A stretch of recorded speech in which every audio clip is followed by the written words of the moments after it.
मागच्या आपला आठवतं कुठपर्यंत होतो आपण? 9.6.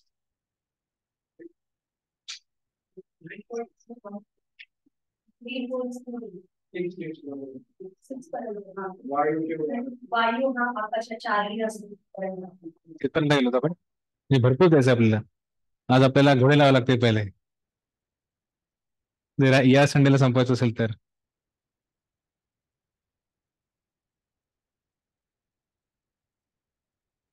ओके. फक्त पीपीटीला मी घेतो इथे पेनड्राईव्ह, मग आपण चालू करूया.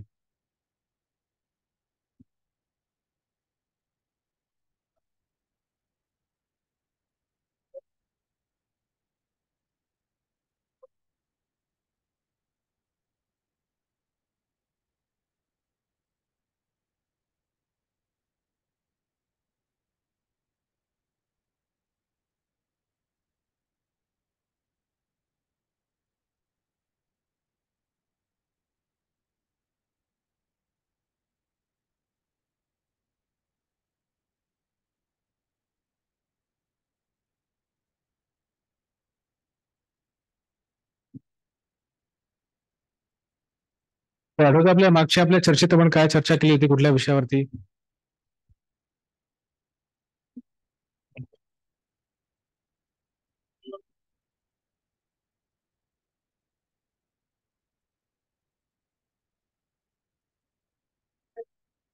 ओके, आपण 9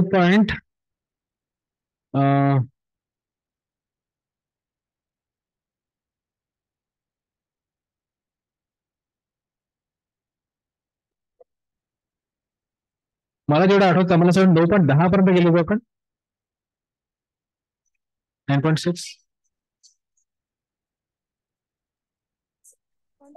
ओके ओके ओके. 9.7 पासून चालू करायचं आपल्याला, बरोबर? 9.7. करेक्ट.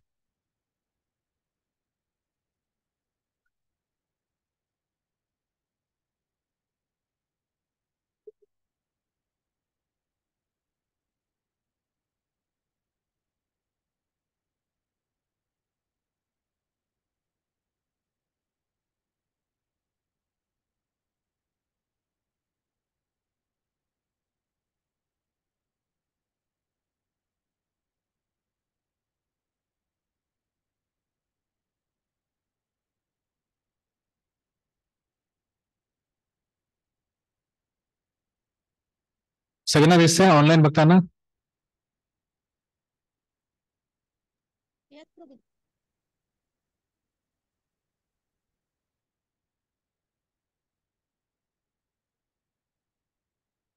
यस प्रभूजी, ओके, दिसतंय. थँक्यू थँक्यू, धन्यवाद. श्लोक क्रमांक 7 आपण चर्चा करूया. तर 7 ते 10 मध्ये हे या विषयावर चर्चा होणार. कृष्ण भौतिक जगताचे निर्माते व संहारक आहेत. आपण याच्यात ही चर्चा काय येते, हा या विषयाबद्दल चर्चा काय येते इथे?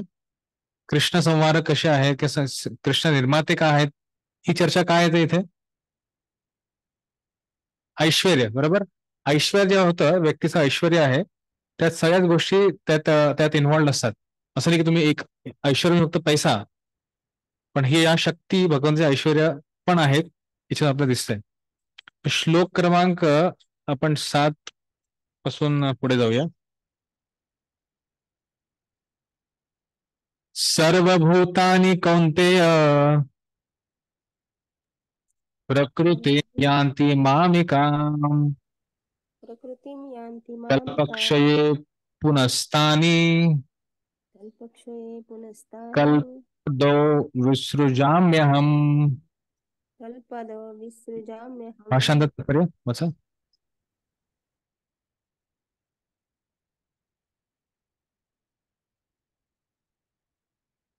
माईक वरती वाचताय कोणाला? भाषांतर वाचा फक्त.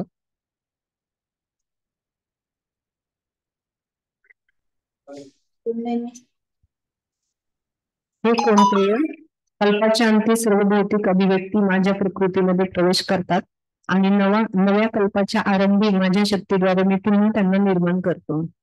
बरोबर इथे म्हटलं का सर्व भूतानी कौंतेय प्रकृती यांती मामकाम कल्पक्षये.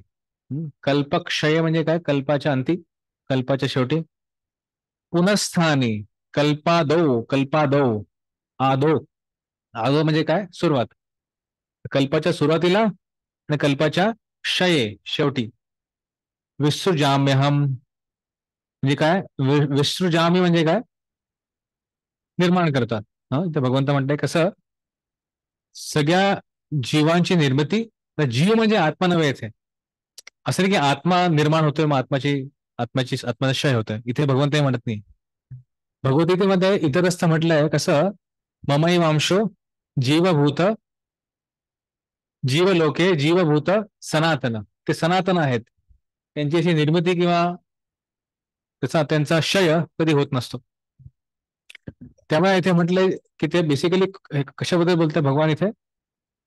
ज्या शरीरामध्ये सगळे जीव असतात त्या शरीराबद्दल है ना. याचा कसं एक सुरुवात होते आणि या शरीराचा अंत होत असतो. तात्पर्य असं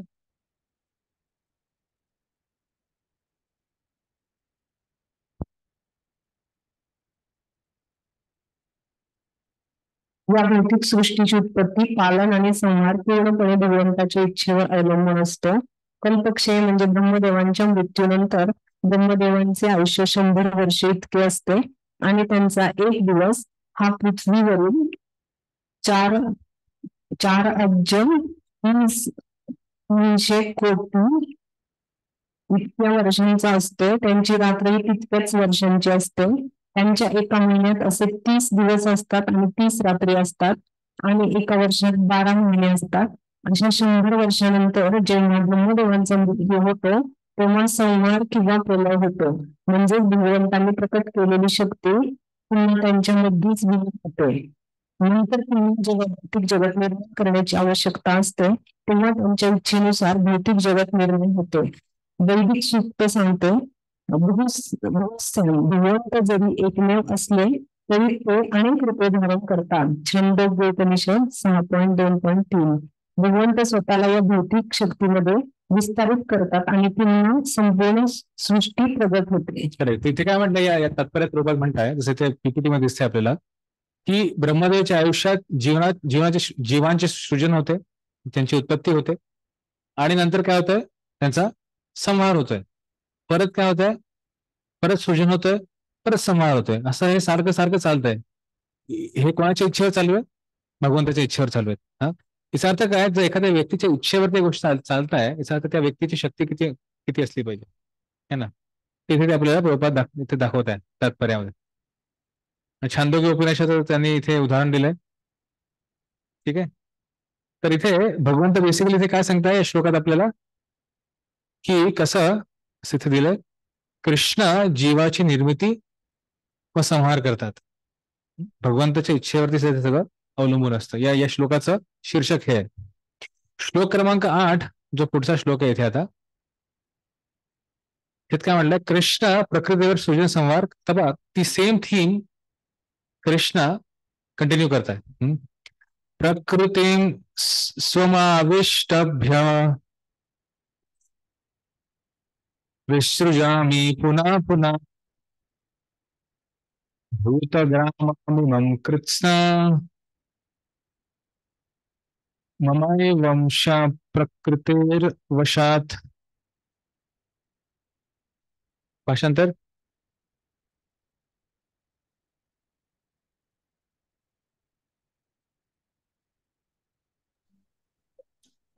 संपूर्ण भौतिक सृष्टी माझ्या अधीन आहे. माझ्या इच्छेनेच ती पुन्हा पुन्हा व्यक्त होते आणि माझ्या इच्छेने शेवटी तिचा प्रलय होतो.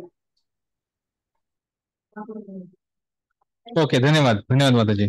तर इथे तात्पर्यामध्ये प्रभुपाद इथे काही काही पॉईंट सांगतात जे मी इथे पीपीटीत दाखवले. प्रभुपाद म्हणतात सगळ्यात पहिले जे भौतिक जग आहे ना हे काय भगवंताची निकृष्ट शक्ती आहे.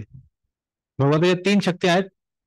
एक परा आध्यात्मिक शक्ती जी श्रीमती राधाराणीच्या अधीन असते.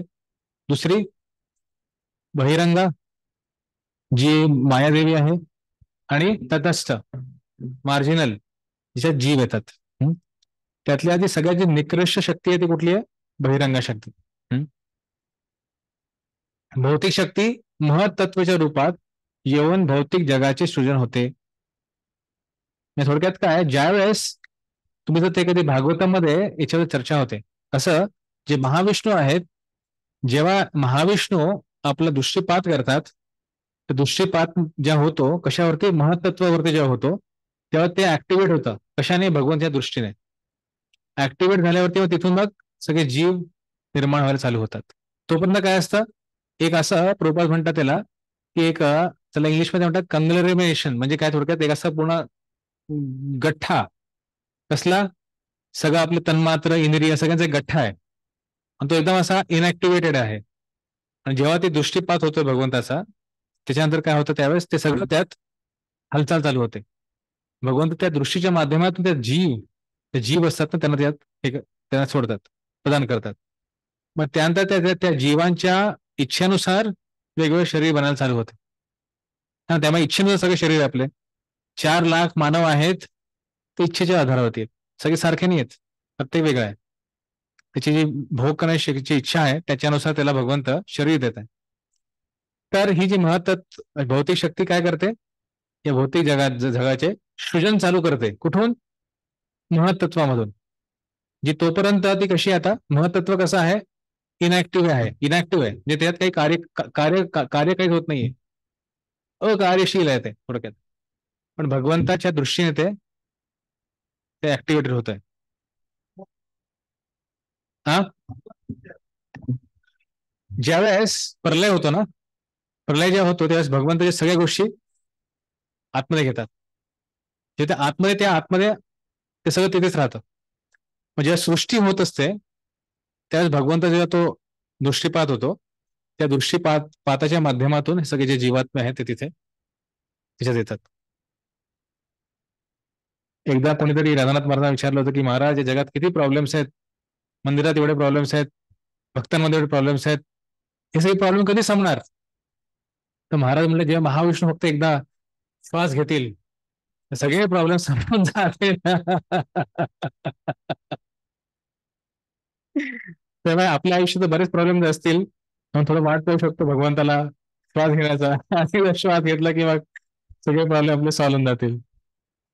3 प्रकारचे पुरुष अवतार आहेत. जसं मी म्हटलं, महाविष्णू एक आहेत, जे भौतिक जगात प्रवेश करून कारण सागरात शयन करतात. आपल्या इच्छेनुसार ते अनेक त्यांच्या शरीराच्या रंध्रातून अनेक ब्रह्मांडांचं निर्मिती होत राहते, ते प्रगट करतात. गर्भोदकशाही विष्णू. आता बघ कसं आहे, एक अख्खं पूर्णपणे खूप सारे ब्रह्मांड आहेत. मी तो फोटो पाहिलाय तो, त्यात काय, एक महाविष्णू खाली त्यात आहेत, अनंत शेषवरती, त्यात महाविष्णू. तर त्यांना कधी कधी कारणोत्शाही विष्णू पण म्हणतात, है ना. ते तिथे पवडलेले आहेत. मग तिथून त्यांच्या शरीरात खूप सारे रंध्रांतून खूप सारे युनिव्हर्सेस किंवा ब्रह्मांड बाहेर येत आहे, है ना. आणि मग त्यानंतर हेच विष्णू परत पुढे विस्तारतात आणि ते प्रत्येक ब्रह्मांडात ते प्रवेश करतात. प्रत्येक ब्रह्मांडात एक कोण आहेत, मग गर्भोदकशाही विष्णू. आणि मग नंतर प्रत्येक ब्रह्मांडात अनेक जीव आहेत, प्रत्येक जीवाच्या हृदयात असं ते शिवदक्षाय विष्णू. त्यामुळे कारणोदक्षाय विष्णू, गर्भोदक्षाय विष्णू आणि शिवदक्षाय विष्णू, है ना. तर गर्भदक्ष विष्णू काय, प्रत्येक ब्रह्मांडात प्रवेश करतात, आणि शिवदक्ष विष्णू हे प्रत्येक सर्वव्यापी आहेतच, त्यासोबत प्रत्येकाच्या हृदयात परमात्मा रूपात ते आहेत. पहिला आपण याच्याबद्दल, हे महाविष्णू आहेत किंवा पुरुष अवतार, हे 3 पुरुष अवतार आहेत. यांना पुरुष अवतार का म्हटलंय? हे पुरुष अवतार का आहेत? पुरुष कोण आहेत? भगवंत आहेत. ते भगवंताचे विस्तार आहेत, है ना. हा, ते सांशच आहेत. भगवंत विस्तार असल्यामुळे ते पुरुष अवतार त्यांना म्हटलंय. आणि जसं माताजी म्हटल्याप्रमाणे यांचा डायरेक्टली प्रकृतीसोबत यांचा संबंध येतोय, है ना. तर तुम्ही ते श्लोक ऐकला असेल ना, पहिल्या स्कंदामध्ये बुधयंती युगे युगे शेवटचे शब्द असे आहे.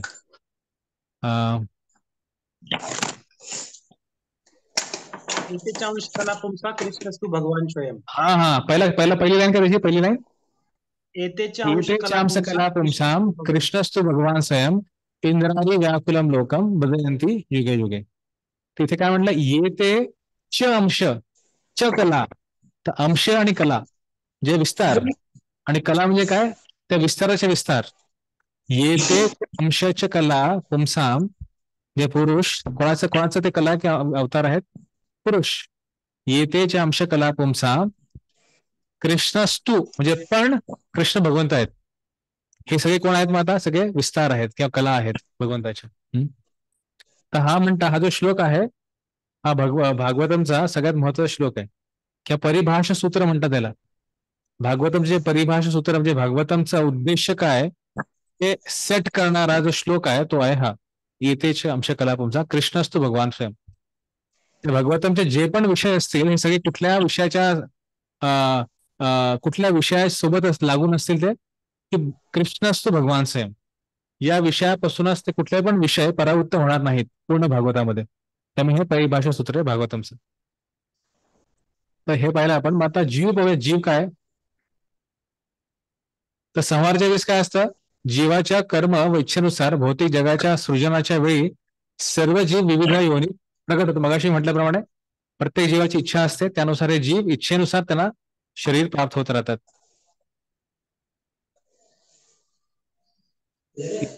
अवश्यम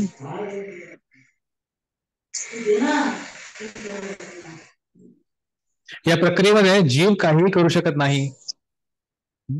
आपण जे आहोत आपण अन्न पोचू शकत नाही तर हे काय करणार. इतकी सारी प्रक्रिया घडते इथे.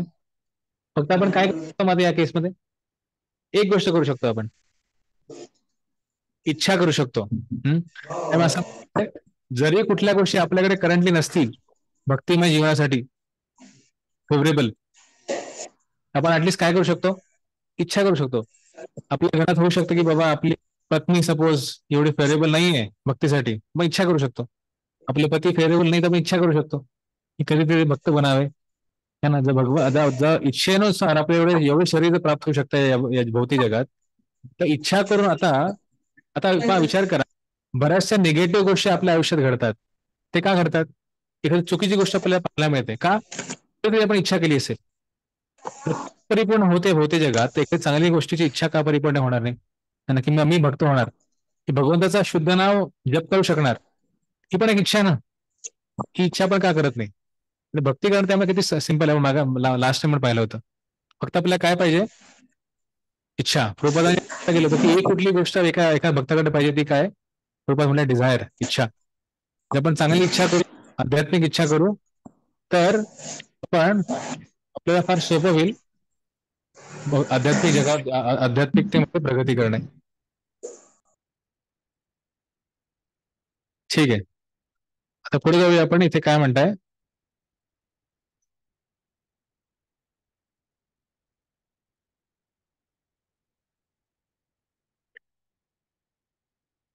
तर भगवंत काय करताय असं आपण आधी पण चर्चा केली आहे या पॉईंटवरती की भगवंत सह करताय पण कसे आहेत ते अलिप्त आहे त्यांना फरक नाही पडत. ते हे यांच्यासाठी माझं विशेष प्रेम आहे की विशेष प्रेम नाही असं काही नाही आहे. ते अलिप्त आहेत. भगवंत इतकं कार्य करूनही कर्मात का अडकत नाहीत हा प्रश्न सगळ्यांना पडतो इथे.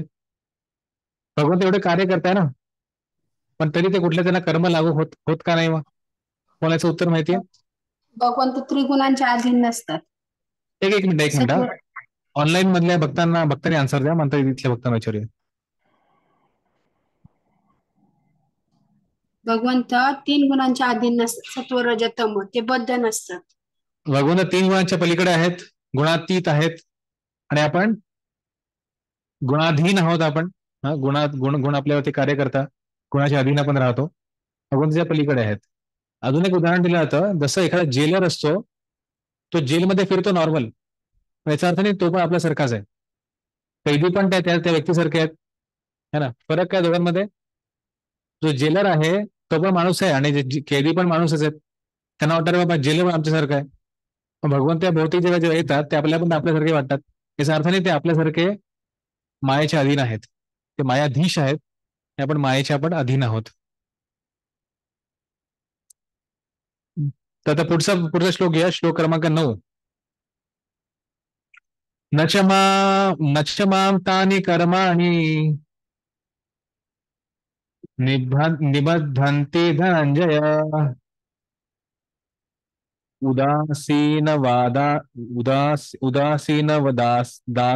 दासीनं सक्तं तेषु कर्मषु. भाषांतर.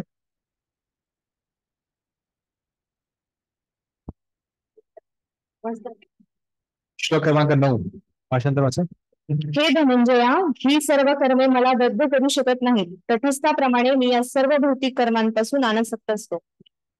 तात्पर्य वाचा थोडं, पहिला पॅरेग्राफ. या संदर्भात मनुष्याने समजू नये की भगवंत निष्क्रिय आहेत. आपल्या आध्यात्मिक जगतात ते सदैव कार्यमग्न असतात. ब्रह्मसंहितेत 5.6 मध्ये सांगण्यात आले आहे की आत्मा रामस्य तस्यास्ति प्रकृत्यान समागमः. ते आपल्या सच्चिदानंद क्रियामध्ये नित्ययुक्त असतात, परंतु या भौतिक क्रियांशी त्यांना काहीच कर्तव्य नसते. भौतिक कार्यही त्यांच्या विविध शक्तींद्वारे केली जातात. सृष्ट जगताच्या कार्यांच्या बाबतीत भगवंत नेहमी उदासीन असतात. या उदासीनतेचा उल्लेख या श्लोकामध्ये उदासीनवत या शब्दांमध्ये करण्यात आला आहे. भौतिक कार्यांच्या बारीक तपशिलावरही त्यांचे नियंत्रण असले तरी ते उदासीनासारखेच राहतात. या बाबतीत उच्च न्यायालयामध्ये आपल्या आसनावर बसलेल्या न्यायाधीशाचे उदाहरण देता येते. न्यायाधीशाच्या आज्ञेनुसार अनेक गोष्टी घडत असतात. कोणाला फाशी दिली जाते, कोणाला तुरुंगवास दिला जातो, कोणाला अमाप संपत्ती दिली जाते, परंतु तरीही न्यायाधीश उदासीन किंवा तटस्थ असतो. त्याला कोणाही व्यक्तीच्या लाभ आणि हानीशी मुळीच कर्तव्य नसते. त्याप्रमाणे भगवंतांचा हस्तक्षेप सर्व क्रियांमध्ये असून देखील ते तटस्थ भूमिका निभावतात. वेदांत सूत्रामध्ये सांगण्यात आले आहे की वैषम्य नैर्घृण्य न. भगवंत हे भौतिक द्वंद्वामध्ये स्थित नसतात, ते द्वंद्वातीत आहेत. तसेच या भौतिक सृष्टीच्या उत्पत्ती आणि प्रलयामध्येही ते आसक्त नसतात. जीव आपापल्या कर्मानुसार विविध योनींमध्ये विविध रूपे धारण करतात आणि भगवंत यामध्ये हस्तक्षेप करीत नाहीत. भगवंत कसे आहेत इथे? उदासीन आहेत, तटस्थ आहेत. उदासीन म्हणजे काय? तटस्थ नका म्हणू, अनइंटरेस्टेड.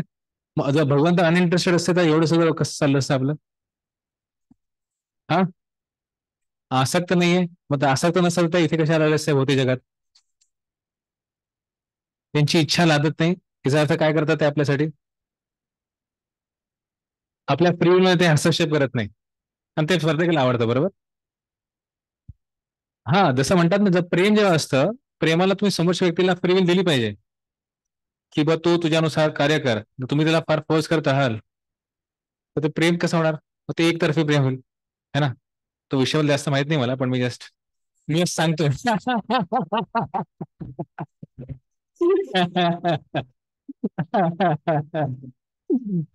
मी उदासीन काय ते मी सांगायचा प्रयत्न करतो थोडक्यात. एनिवेज, तर भगवंत थोडक्यात काय, ते कर्म जे आहे ते जगातले ते त्यांना बांधत नाही, ते आपल्याला बांधतात. हा, हे काय मला कृष्ण काम करत नाही? करतात ना. काय काम करतात?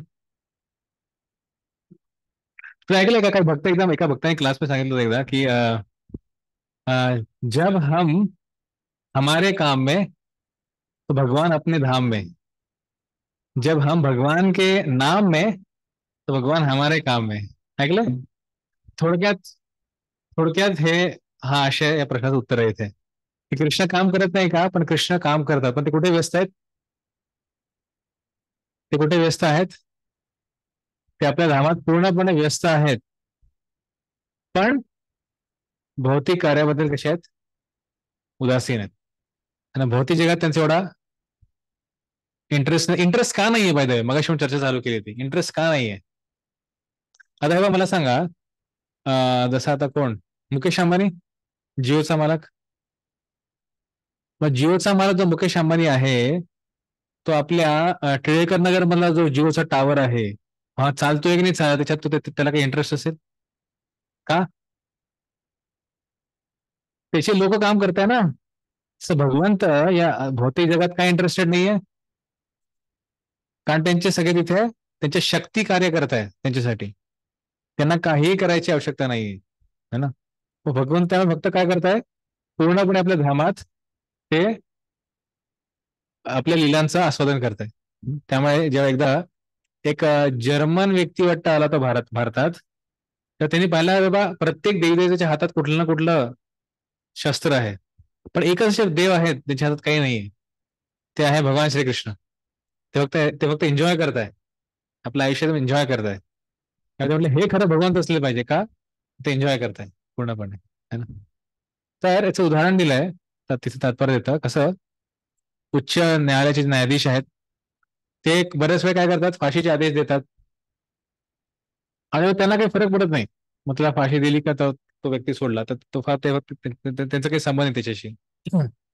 त्या भगवान सगळे कार्य पण करत आहे, पण त्यासोबत कशी येते, ते उदासीन आहेत. पण प्रश्न पडेल हा वाला, ते तटस्थ कसे आहेत, तटस्थ कशा तटस्थ आहे ते.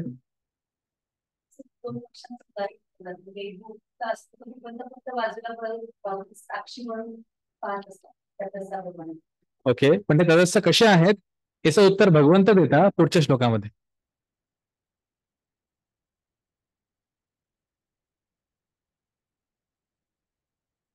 मयाध्यक्षेण प्रकृती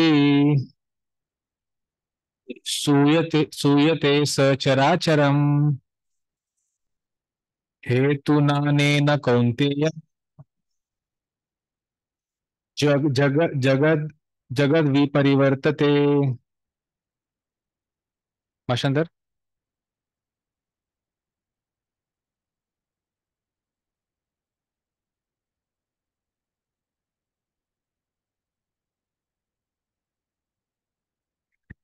फेमस श्लोक आहे, वाचा. हरे कृष्ण. ते कोणते या माझ्या अनेक शक्तींपैकी एक असणारी ही भौतिक प्रकृती माझ्या अध्यक्षतेखाली कार्य करीत सर्व चराचर प्राण्यांची निर्मिती करते. तिच्या नियंत्रणाखालीच या सृष्टीची वारंवार उत्पत्ती आणि संवाद होतो. तात्पर्य या ठिकाणी स्पष्टपणे सांगण्यात आले आहे की भगवंत जरी भौतिक सृष्टीच्या सर्व कार्यापासून अलिप्त असले तरी तेच प्रकृतीचे परम संचालक आहेत. या भौतिक सृष्टीचे अध्यक्ष आणि आधार हे भगवंतच आहेत. सृष्टीचे व्यवस्थापन मात्र भौतिक प्रकृतीद्वारे केले जाते. भगवद्गीतेत श्रीकृष्ण सांगतात की विविध योनीतील सर्व जीवांचा मी पिता आहे. पुत्रप्राप्तीकरिता पिता मातेच्या गर्भामध्ये बीजारोपण करतो आणि त्याचप्रमाणे भगवंतही केवळ दृष्टिक्षेपाने भौतिक प्रकृतीच्या गर्भामध्ये बीज रोपण करतात. हे जीव आपल्या पूर्व इच्छा आणि पूर्व कर्मानुसार योनी धारण करून बाहेर येतात. भगवंताच्या दृष्टिक्षेपाने जरी या जीवांनी जन्म घेतला तरी आपल्या सुप्त इच्छा आणि पूर्व कर्मानुसार ते विविध शरीरे धारण करतात. म्हणून भगवंत प्रत्यक्षपणे भौतिक सृष्टीच्या संपर्कात नसतात. केवळ त्यांच्या दृष्टिक्षेपाने भौतिक प्रकृती सक्रिय होते आणि सर्व काही त्वरित निर्माण होते. भौतिक प्रकृतीवर दृष्टिक्षेप ताकद असल्याने निसंशय ते त्यांचेच कार्य आहे, परंतु प्रत्यक्षपणे त्यांना या सृष्टीची काही कर्तव्य नसते. स्मृतीमध्ये पुढील उदाहरण दिले जाते. जेव्हा कोणापुढे सुगंधी फूल असते तेव्हा तो घ्राणेंद्रियाद्वारे सुगंध घेतो, पण तरीही वास घेण्याची क्रिया आणि फूल हे एकमेकांपासून दूर आहेत. याच प्रकारचा संबंध भगवंत आणि भौतिक प्रकृती यांच्यामध्ये असतो. वास्तविकपणे त्यांना भौतिक जगताशी काही कर्तव्य नसते, पण आपल्या दृष्टिक्षेपाद्वारे ते सृष्टीची निर्मिती करतात आणि तिला कार्यरत करतात. सारांश भगवंतांच्या अध्यक्षतेविना भौतिक प्रकृती काहीच करू शकत नाही. तरीही भगवंत हे सर्व भौतिक कार्यांपासून अलिप्त असते. हरे कृष्ण. तर इथे विशेष करून आपण पाहायला मिळतं कसं की भगवंताच्या इच्छेनुसार कार्य करत आहे प्रकृती, त्यामुळे मग भगवंत कसे आहेत, त्यामुळे अनासक्त आहेत किंवा एकदम उदासीनवत, मग अशी आला होता शब्द, उदासीनवत आहेत. तर भौतिक जगत कसं कृष्ण इच्छेनुसार कार्य करते, पण येथील व्यवस्थापन भौतिक प्रकृती करत असते मायादेवीच्या माध्यमातून. उदाहरण पाहिलं आपण प्रभुपाद लिहिलं तात्पर्यात, कसं एक वडील आईला बीज प्रदान करतात, मुलांचा जन्म होतो. त्याचप्रमाणे भगवंत दृष्टीपाताने प्रकृतीच्या गर्भात जीव नाना योनीत जन्म घेतात. जीव आपल्या इच्छेनुसार देह धारण करतो आणि असे असूनही भगवंत प्रत्यक्ष रूपाने भौतिक जगातील कार्यात सहभागी होत नाहीत. भगवंत पूर्णपणे कसे आहेत, इंग्लिशमध्ये त्याला अलूफ म्हणतात. अलूफ म्हणजे काय, तुम्ही पूर्णपणे ती गोष्ट चालू आहे पण तुम्ही एकदम उदासीन आहात त्या गोष्टीसोबत.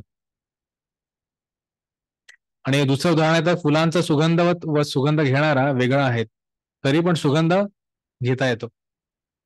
दोघांमध्ये फरक आहे. त्याचप्रमाणे भगवंताचे दृष्टीपात व प्रकृती वेगळे असले तरी भौतिक जगाचे सृजन होते. भगवानची दृष्टी कशी आहे, आध्यात्मिक आहे आणि भौतिक प्रकृती भौतिक आहे. जरी ते वेगळे असले तरी पण काय होत आहे, या भौतिक जगामध्ये सृजन होत आहे. ती भगवंताची शक्ती आहे. तर मग इथे प्रश्न पडू शकतो आपल्याला, ठीक आहे भगवंत एवढे महान आहेत, आपण आतापर्यंत पाहिलं, पण तरी पण लोक त्यांच्यावर आदर का करत नाही?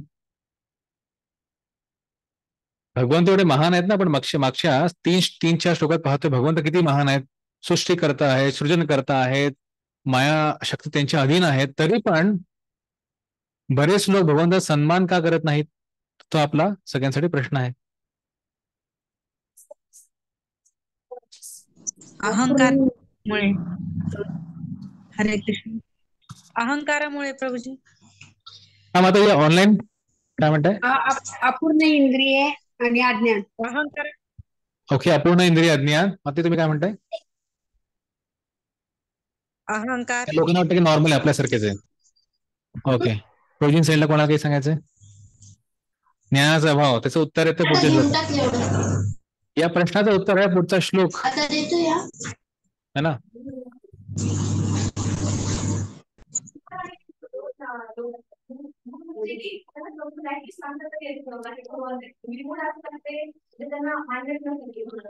भगवंता अवजानन्ति मा मूढा, पुढच्या श्लोकात येईल ना शब्द, ते येतील, त्याचं उत्तर देईल भगवंत. तर पुढचे जे श्लोक आहेत 11 ते 25 थोडक्यात जे आता या प्रश्नाचं उत्तर देत आहे, काय मूर्ख लोक काय भगवंताला मानत नाहीत? तर मूर्ख भक्ती करीत नाहीत. जे मूर्ख लोक असतात ते भक्ती करत नाही, एवढी सोपी असून पण भक्त काय करताय? मूर्ख भक्ती करत नाहीत आणि भक्त भक्ती सोडत नाहीत. हा फरक आहे दोघांमधला. तर 11 ते 25 मध्ये ही थीम होईल. हरे कृष्णा. हरे कृष्णा. बोला माताजी. हा प्रभूजी, माझा प्रश्न आहे, इथे भगवंतांची निंदा नाही करत लोक, पण जे भक्त आहेत, वैष्णव आहे, शक्यतो वैष्णव प्रभूजी, जे शिवजींचे देवीचे उपासक आहे, त्यांची कोणी निंदा करत नाही, पण वैष्णवांची निंदा करतात जास्त. भगवंताची तर करतात पण वैष्णवांची पण करतातच लोक. असं का बरं प्रभूजी? क्या आपल्याला म्हणतात हे काय आहे, कृष्ण आले नुसतं कृष्ण कृष्ण करतात, यांना काही काम धंदा नाहीये, त्यांना काय माहिती हा मी काय काम करतो काय नाही करत, हे असं का बरं विचार करतात? मानुषाम आश्रितम. बऱ्याच वेळा अज्ञान हे फार मोठं कारण असतं एखाद्या गोष्टीचं. जसं जर तुम्हाला कोणी एक कोहिनूर हिरा आणून दिला, तुम्हाला माहितच नाही तो कोहिनूर हिरा आहे, तुम्हाला काय वाटेल, अरे हे छान आपल्या घरातलं पेपर वेट आहे. पेपर वेट असतं, पेपर वेट ठेवतो आपण, असं वजन काहीतरी दगड आहे, त्याला आपण पेपर उडू नये म्हणून ठेवू शकतो. याच्यात प्रॉब्लेम काय?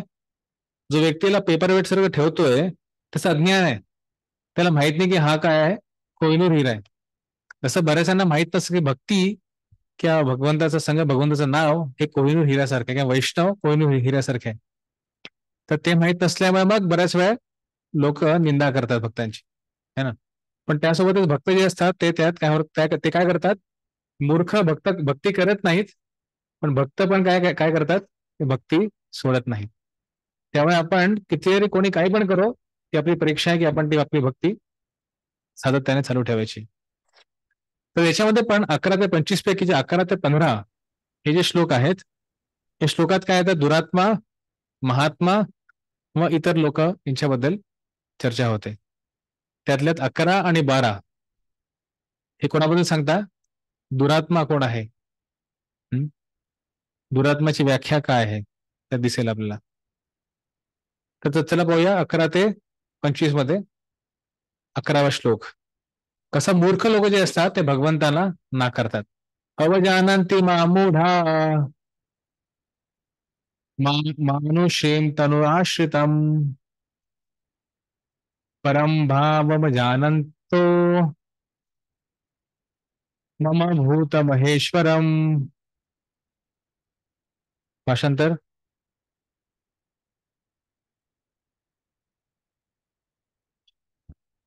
हरे कृष्ण. जेव्हा मी मानसदृश्य रूपामध्ये अवतीर्ण होतो तेव्हा मूर्ख लोक माझा उपहास करतात. अस्तित्वातील सर्व वस्तूंचा परम अधीश्वर म्हणून माझे दिव्य स्वरूप ते जाणत नाही. तात्पर्य. या अध्यायातील पूर्वीच्या श्लोकाच्या वर्णनावरून स्पष्ट आहे की भगवंत जरी साधारण मनुष्याप्रमाणे अवतीर्ण झाले तरी ते साधारण मानव नाही. संपूर्ण सृष्टीची उत्पत्ती, पालन आणि विनाश करणारे भगवंत साधारण मनुष्य असूच शकत नाही. तरीही असे अनेक मूर्ख आहेत जे श्रीकृष्णांना महापुरुषाव्यतिरिक्त इतर काहीही मानत नाही.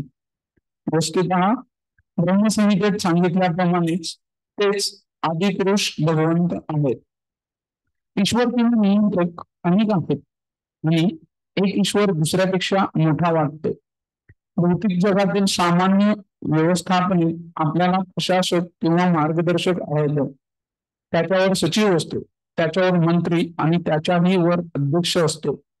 त्यांच्यापैकी प्रत्येक जण नियंत्रक असतो, परंतु एकाचे नियंत्रण दुसऱ्याद्वारे केले जाते. ब्रह्मसंहितेत सांगण्यात आले आहे की श्रीकृष्ण हे परमनियंता परमेश्वर आहेत. निसंदेह या भौतिक जगतात आणि आध्यात्मिक जगतातही अनेक ईश्वर आहेत, परंतु श्रीकृष्ण हे परमेश्वर आहेत. ईश्वरम परम कृष्ण आणि त्यांचा देह अप्राकृत सच्चिदानंदमयी आहे. ठीक आहे. तर जे तात्पर्य आहे ते तात्पर्यात प्रभुपाद दोन मुख्य गोष्टींवरती याच्यात भर देत आहे. तात्पर्याचा जो एक भाग आहे त्याच्यामध्ये प्रभुपाद स्थापित करताय कसं कृष्ण हे पूर्ण पुरुषोत्तम भगवान आहे.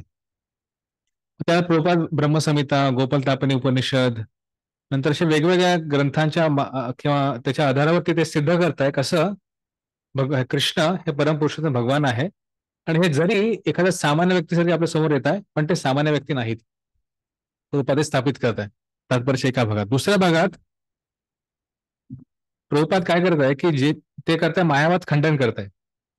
ते मायावादी आहेत किंवा निर्विशेषवादी आहेत. यांच्या तत्वांना प्रभुपाद पॉइंट बाय पॉइंट त्यांचं खंडन करताय तात्पर्यात. तर काय काय करताय थोडंफार याच्यात चर्चा करूया.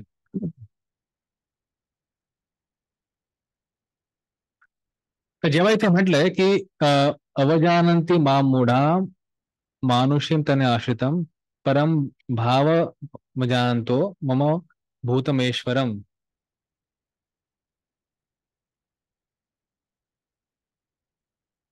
बर, मग हे जे मूर्ख लोक आहेत यांच्याकडे कुठलं ज्ञान नाहीये. मी तुम्हाला प्रश्न विचारतो, कुठलं ज्ञान या लोकांकडे नाहीये.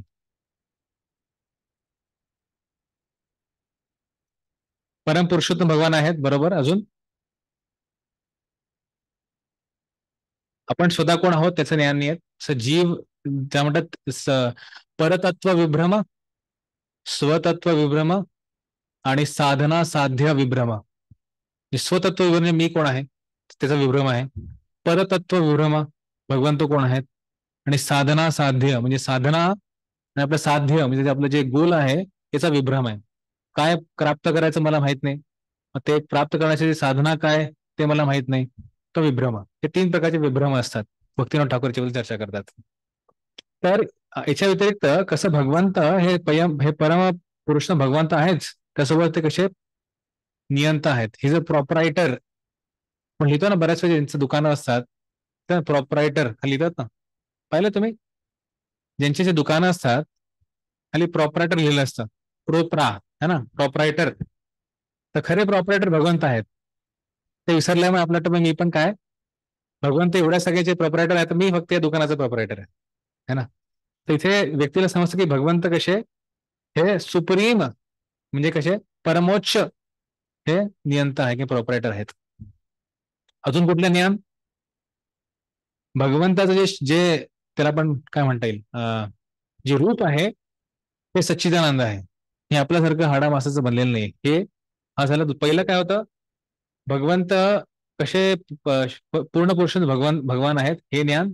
दुसरं, भगवान कसे हे सुप्रीम प्रॉपरायटर आहेत. नंबर 3, भगवंताचं जे रूप आहे हे सच्चिदानंद विग्रह आहे. नंबर 4, भगवंत हे कोणालाही मुक्ती प्रदान करू शकतात. असुर असो, सूर असो, कोणी पण असो, भगवंत ती क्षमता ठेवतात मुक्ती प्रदान करण्याची. मग नंतर भगवंताचं जे हरे कृष्ण प्रभूजी. बोला. हा प्रभूजी, ते तुम्ही जे परपोट दाखवत होते ना ते दिसत नाही. 10व्याचं पण दिसलं नाही ना, आता मी 11व्याचं पण दाखवत नाही, मी फक्त बोलतोय. चालेल प्रभू. हा. नंतर भगवान मुक्ती, जसं म्हटलं भगवान मुक्ती प्रदाते आहेत. मुक्ती एकदम त्यांना फार इझी प्रदान करणं कोणालाही. नंतर भगवंत कसे ते इथे म्हटलंय की ही controls infinite and finite and still is aloof. हे भगवंत काय आहे, एखादं ज्याचं अमाप गोष्टीला पण ते नियंत्रण करू शकतात आणि सूक्ष्म गोष्टीला पण ते नियंत्रण करू शकतात. आणि हे करून पण भगवंत कसे आहेत, उदासीनवत आहेत. पुढचं आहे की बाबा कसं जे भगवंत या भौतिक जगात येतात, ते भौतिक जगात आल्यावरती ते भौतिक जगाच्या कल्मशांनी ते प्रभावित होत नाहीत, जसं आपण होतो. तर हे जेव्हा ज्ञान व्यक्तीला समजतं तेव्हा असा व्यक्ती भगवंताचा आदर करू शकतो. ज्या व्यक्तीला हे ज्ञान नसतं अशा व्यक्तीला भगवंताचा अनादर करणं फार सोपं आहे. आणि अजून एक आपण मागच्या काही श्लोकांमध्ये पाहिलं होतं, त्याला योग ऐश्वर्यम आठवतं. भगवंताचा योग ऐश्वर्य आपण पाहिलं होतं, है ना. मग कुठला व्यक्ती भगवंत योग ऐश्वर्याला त्याला त्याला त्याला स्वीकारू शकतो? कुठला व्यक्ती करू शकतो भगवंत योग ऐश्वर्य स्वीकारू शकतो? जे भगवंत शुद्ध भक्त आहेत, हे जाणतात की भगवंत पूर्ण पुरुषोत्तम भगवान आहेत. आणि जो व्यक्ती भक्तीच्या मार्गामध्ये शरणागत होण्याचा प्रयत्न करतोय, शरणागत झालेलं ते तिथं वरची स्थिती आहे, त्यासोबत तो शरणागत होण्याचा प्रयत्न करतोय, असा व्यक्ती भगवंताचं योग ऐश्वर्य हे जाणू शकतो. हा झाला या तात्पर्याचा एक भाग जे प्रभुपाद सांगताय. दुसऱ्या भागात प्रभुपाद काय सांगताय? मायावाद आणि निर्विशेषवाद्यांचं प्रभुपाद इथे खंडन करताय. इथे म्हटलंय कसं, प्रभुपाद म्हणतात ना, कसं भागवतामध्ये म्हटलंय पहिल्या स्कंदात, कसं कृष्ण आणि बलराम यांचे कार्य कसे होते? अमानवीय कार्य होते, सुपर ह्युमन त्यांचे कार्य होते. नंतर याचं उदाहरण अजून एक रूपात देतात. उदाहरण, ज्यावेळेस भगवान श्रीकृष्णचा जन्म व्हायच्या जस्ट आधी भगवंत चतुर्भुज रूपात येतात. नंतर भक्तांना ते रूप आवडत नाही म्हणून द्विभुज रूपात येतात. हे मानवीय कार्य नाहीये, है ना. ते पहिलं. दुसरं उदाहरण देत आहे की ज्यावेळेस अर्जुनासमोर भगवंताने आपलं विश्वरूप दाखवलं होतं त्यावेळेस त्याला सहन नव्हतं झालं. तेव्हा भगवंताला ते काय म्हटलंय, तुम्ही तुमचं आता सौम्य रूप दाखवा जे मी धारण करू शकेल, है ना. त्यामुळे भगवंत, जे व्यक्ती म्हणतात भगवंत सामान्य आहेत, ते चुकीचं आहे. आणि मायावादी लोक काय म्हणतात? मायावादी लोकांचं काय तत्व असतं बाय द वे? भगवंत जेव्हा जगात येतात त्यांचं शरीर माया असतं, आपल्यासारखं त्यांचं शरीर असतं, है ना. ते असं म्हणतात. दुसरं काय म्हणतात ते, की जो प्रत्येक जण भगवंत आहे, तुम्ही भगवंत, मी भगवंत, सगळेच भगवंत आहे, आपली लीला चालली फक्त इथे, असं म्हणतात. पण जीव गोस्वामी आणि विश्वनाथ ठाकूर हे काय म्हणतात की कृष्ण जे आहेत ते परमात्मा रूपात प्रत्येकाच्या हृदयामध्ये आहेत, ते म्हणतात. कोण? जीव गोस्वामी म्हणताय.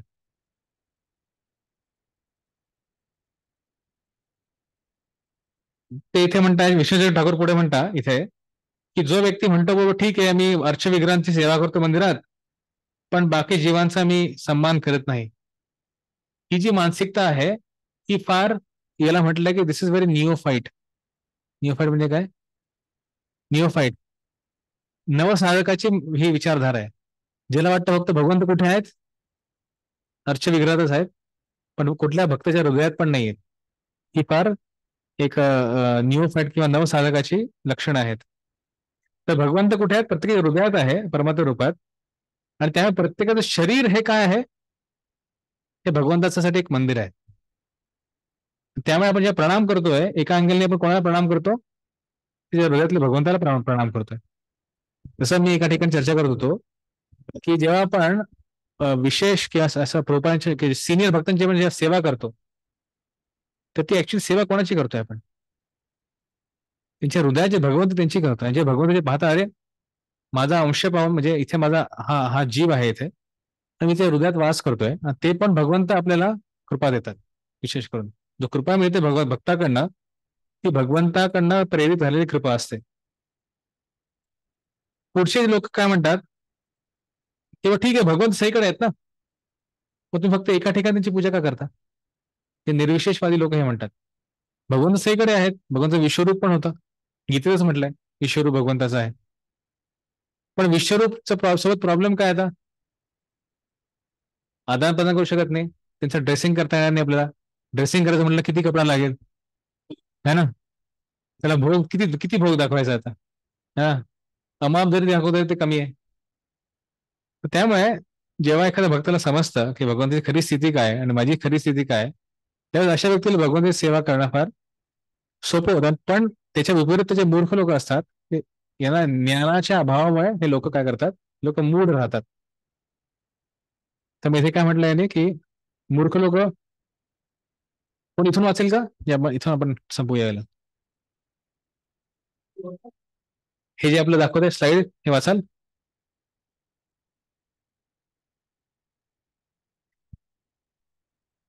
मूर्ख, सृष्टी पालन संहार करणारा भगवंतांना सामान्य म्हणतात. मानुषी, कृष्णाला कुरुक्षेत्रातील राजमाता वा अर्जुनाचा मित्र म्हणतात. भौतिक विद्वत्ता प्राप्त लोक कृष्ण विना स्वीकारत नाहीत व कृष्ण मुक्तिदाता मायापती स्वामी आहेत हे म्हणत नाही. मायावादी अर्चविग्रह भगवंत म्हणत नाही. हे सगळे मूर्ख लोकांची आहे. मायावादीसाठी बोलले गेले का हा भक्तांसाठी बोलले गेलेले? प्रभुपाद ऍक्च्युली काय करताय की भक्ताबद्दल पण बोलताय, आणि विशेष कोणते काय प्रभुपादाचं विशेष प्रेम आहे ना मायावादींवरती, जसं संधी मिळते प्रभुपाद सोडत नाही त्यांना. त्यामुळे एकदा असंच त्या प्रभुपाद बऱ्याच वेळा मायावादीचं खंडन करायचे. प्रभुपाद शिष्यांना वाटायचं की एक मायावादी नावाचा माणूस आहे जो भारतात राहतो, आणि प्रभुपादात त्यांचं फार मोठं भांडण झालंय. त्या प्रभुपाद सारखं मायावादीला मारत राहतात आपल्या प्रवचनात, है ना? त्या प्रभुपाद बऱ्याच वेळा काय करतात ना, मायावादी आणि भौतिकवादी एकत्र त्यांना धोडतात, आणि कधी कधी मग फक्त मायावादी सेपरेट करून फक्त भौतिकवाद्यांना बोलतात. असं इथे सेपरेट केलंय.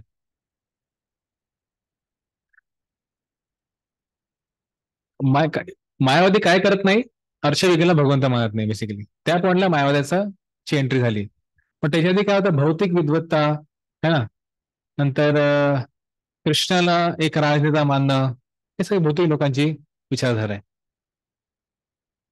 आणि मग नंतर पुढे रूपात वेगवेगळे इथे देतात, वेगवेगळ्या आध्यात्मिक ग्रंथांचा रेफरन्स देत आहे, ते आपण पाहायची आवश्यकता नाही.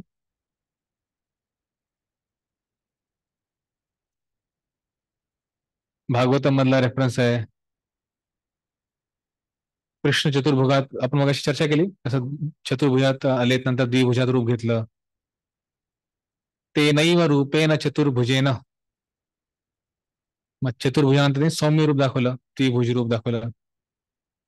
ब्रह्मसंहितेत म्हटलंय गोलोक निवसती अखिलात्म भूतो. प्रश्न काय आहे, अशा भ्रमित मूर्खांचे काय होणार? एवढे मूर्ख लोक आहेत, त्यांचं काय होईल का? त्यांच्यासाठी काही चान्स आहे का?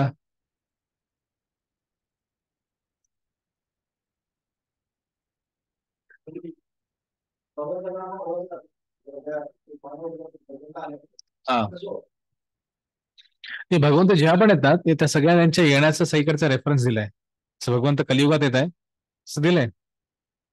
महाप्रभूंचं पण वर्णन येतंय. त्यासाठी प्रभुपाद आलेत ना. प्रभुपाद आलेत, एवढे सगळे आचार्यगण आलेत. त्या भगवंत जेव्हा पण येतात त्यांचं वर्णन शास्त्रात येतं. ते गुरु साधू शास्त्र ज्या गोष्टींना मान्यता देतात ती गोष्ट पण ऍक्सेप्ट करतो.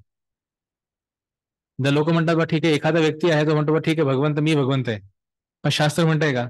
नाही, तर मग तो गुरु चुकीचा आहे त्या प्रकारे. तेव्हा असं नाही की एक व्यक्ती या तिघांपैकी तिघांनी पण एका गोष्टीला जेव्हा मान्यता देते त्यावेळेस मग काय होतं, ती गोष्ट त्या गोष्टीला आपण मान्यता देतो. ठीक आहे, गुरु पण म्हणताय, साधू पण म्हणताय, शास्त्र पण म्हणताय. असं नाही फक्त गुरु म्हणताय साधू आणि शास्त्र म्हणत नाहीये, किंवा साधू म्हणताय आणि गुरु आणि शास्त्र म्हणत नाही, किंवा फक्त असं पण नाही शास्त्र फक्त म्हणतात गुरु साधू म्हणत नाही. ऑफकोर्स या सगळ्यांचा जो आधार आहे ते शास्त्र आहे. त्यामुळे शास्त्राच्या आधारावरती गुरु आणि साधू आहे. जेव्हा तिघं एखाद्या गोष्टीला मान्यता देतील तेव्हाच आपण ती गोष्ट ऍक्सेप्ट करू. त्यामुळे भगवंत जो कोणी म्हणतो जगात ना की बा मी माझा भाऊ हा बलदेव आहे, माझी पत्नी ही सुभद्रा आहे, ऐकलं असेल तुम्ही सगळं मुंबईचे. आणि कोणी म्हणतो बाबा माझी लक्ष्मीनारायण आम्ही आहोत, हा अम्मा, ते सगळे. तर आता पाहायला गेलं तर ते स्वतःची दाढी पांढरी झाली आहे आणि ते कसे भगवान झाले मग, है ना?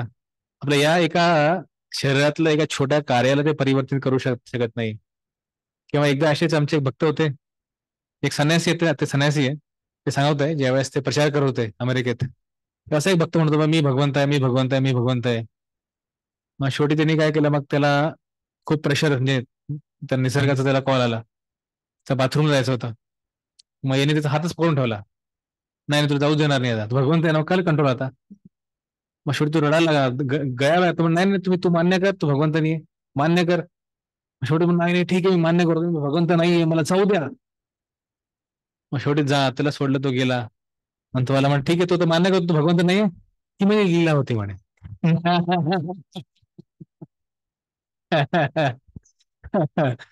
तसे भ्रमित लोक असतात, त्यांना माहित नसतं काय काय.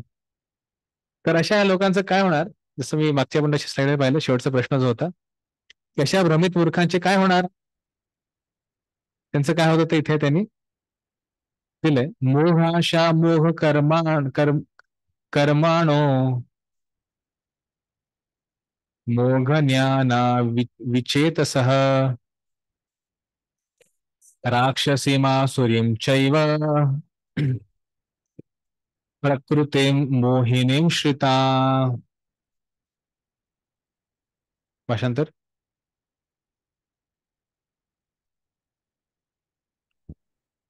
अशा व्यक्तींची अवस्था काय होणार? याप्रमाणे जे मोहित झालेले असतात ते राक्षसी आणि नास्तिकवादी मतांकडे आकर्षित होतात.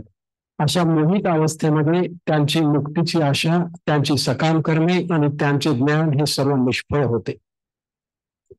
तात्पर्य, असे पुष्कळ भक्त आहेत जे स्वतःला कृष्ण भावनेमध्ये आणि भक्तियोगामध्ये असल्याचे मानतात, पण अंतःकरणपूर्वक ते भगवान श्रीकृष्णांचा परम सत्य म्हणून स्वीकार करीत नाहीत. एक मिनिट, फार महत्वाचं हे वाक्य थोडा पण विचार करूया आपल्या वैयक्तिक जीवनात.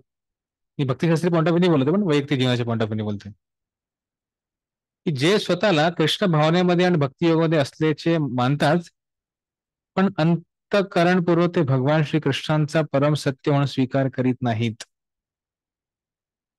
तर बऱ्याच वेळ ना कळत न कळत आपण या कॅटेगरीत येतो. आपण कंठीमाळ घातलेली असते, जप करत असतो, भक्तिमय पोशाख घालतो, भक्तिमय कार्यात स्वतः लावतो बाह्य रूपाने, पण आंतरिक रूपाने आपण किती शरणागत झालो आहोत, की भगवंताला किती आपण म्हटलं की भगवंत पूर्ण पुरुषांचे भगवंत आहेत, किती मानले हे फार महत्वाचं आहे. कारण बाह्य रूपाने भक्ती करणे हे जसं म्हणतात ना, बलरामजी म्हणतात की हे नटो नाट धरा इथा. जसं एखादा नट आपलं भूमिका चांगलीपणे करू शकतो, नाटकामध्ये. हा, पण बऱ्याच वेळा आपण भक्तीचं नाटक करतोय की काय करतोय आपण ऍक्च्युली जाणू शकतो. हे कशावर आपण समजू शकतो? हा, बऱ्याच होऊ शकतो लोकांना बाबा ठीक आहे मग मी थोडस त्यांना पण खुश ठेवतो, देवी पण खुश राहायला पाहिजे. ते नाखुश झालं तर मे बी काय माझ्या घरात काय होईल किंवा आयुष्यात काय होईल. सो मी हे म्हणत नाही की आपण ऍस्ट्रॉलॉजीचा किंवा आपण ऍस्ट्रॉलॉजी ज्योतिषशास्त्राचा आधार घेतला पाहिजे असं मी त्याचं खंडन नाही करत आहे. ते कसं आहे, ज्योतिषशास्त्र कसं आहे, एका मशालीसारखं आहे. जेव्हा बऱ्याच वेळा फार अंधार असतो ना रूम मध्ये, ती मशाल पण फार मदत करून जाते. तर ज्योतिषशास्त्र त्यासारखं आहे. ठीक आहे, आयुष्यात फार अंधकार चालू आहे, थोडी मशाल लावली, रस्ता बन गेट पर्यंत गेलो आणि दार उघडून तर बाहेर जायचं आपल्याला, उजेडाकडे जायचं. पण असं नाही तुम्ही 24 तास मशाल घेऊनच फिरताय, ते चुकीचं आहे ना. ते दाखवतं आपण भगवंताला बाह्य रूपाने मानलंय पण आंतरिक रूपाने त्यांच्यावर एवढा विश्वास नाही. ठीक आहे, कधी कधी आपल्या आवश्यकता पडू शकते की आपण थोडाफार ज्योतिषाची हेल्प घेऊन पुढे जाण्यासाठी.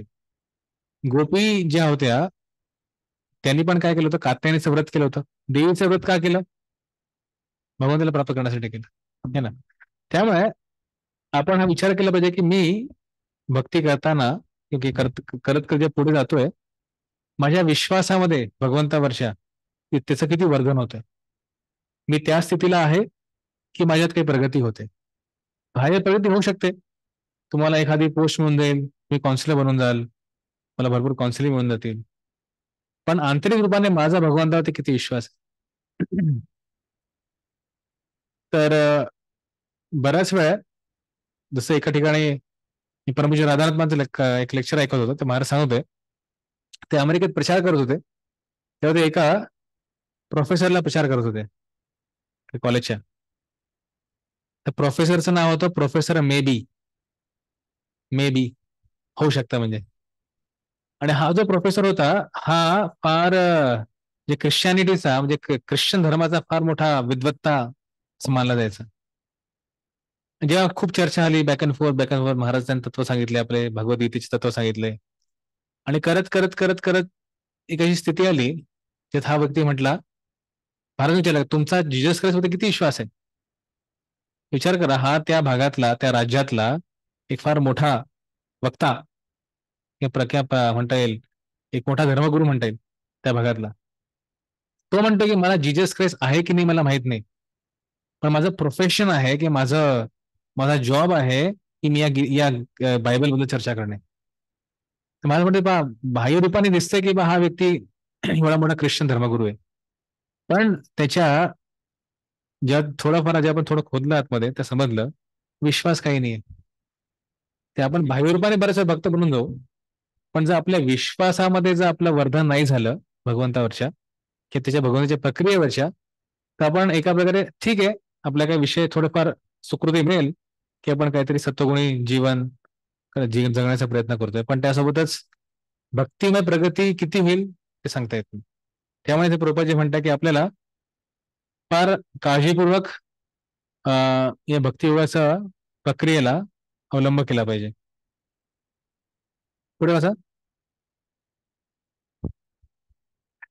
त्याचप्रमाणे जे सकाम कर्मे करीत आहेत आणि त्या सरते शेवटी संसारिक बंधनातून मुक्त होण्याची ज्यांना आशा आहे ते सुद्धा कधीच यशस्वी होत नाहीत, कारण ते भगवान श्रीकृष्णाचा उपहास करतात.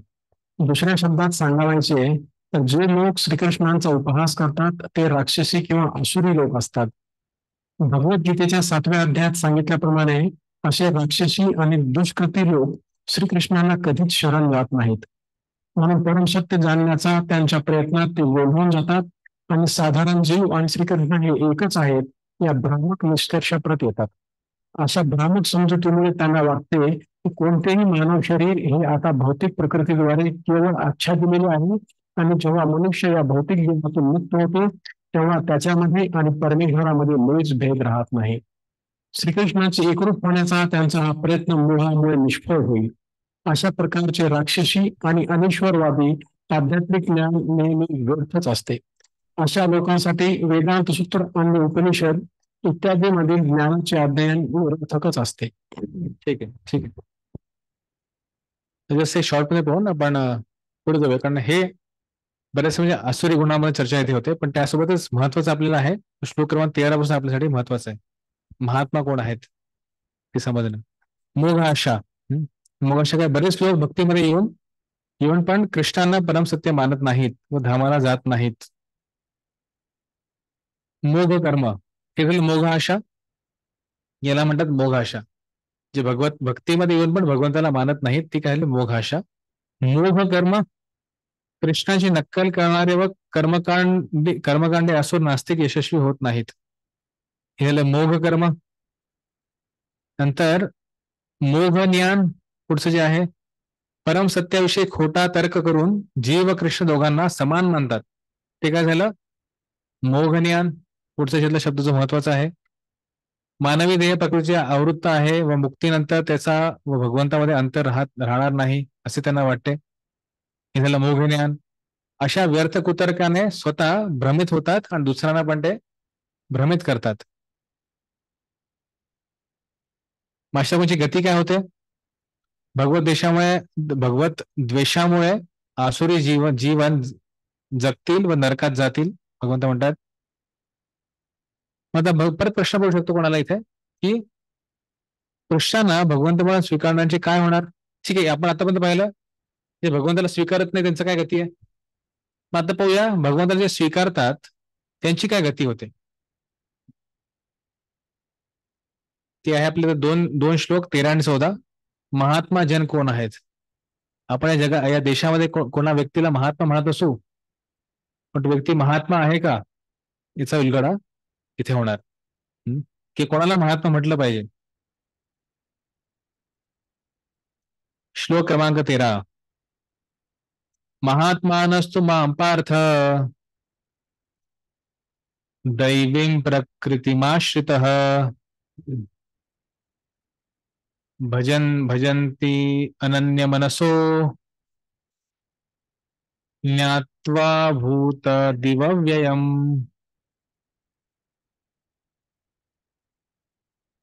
महात्मानस्तु मां पार्थ दैवीं प्रकृतिमाश्रितः. हा जो श्लोक आहे प्रभुपादांनी भरपूर वेळा श्लोकाला कोट केलाय.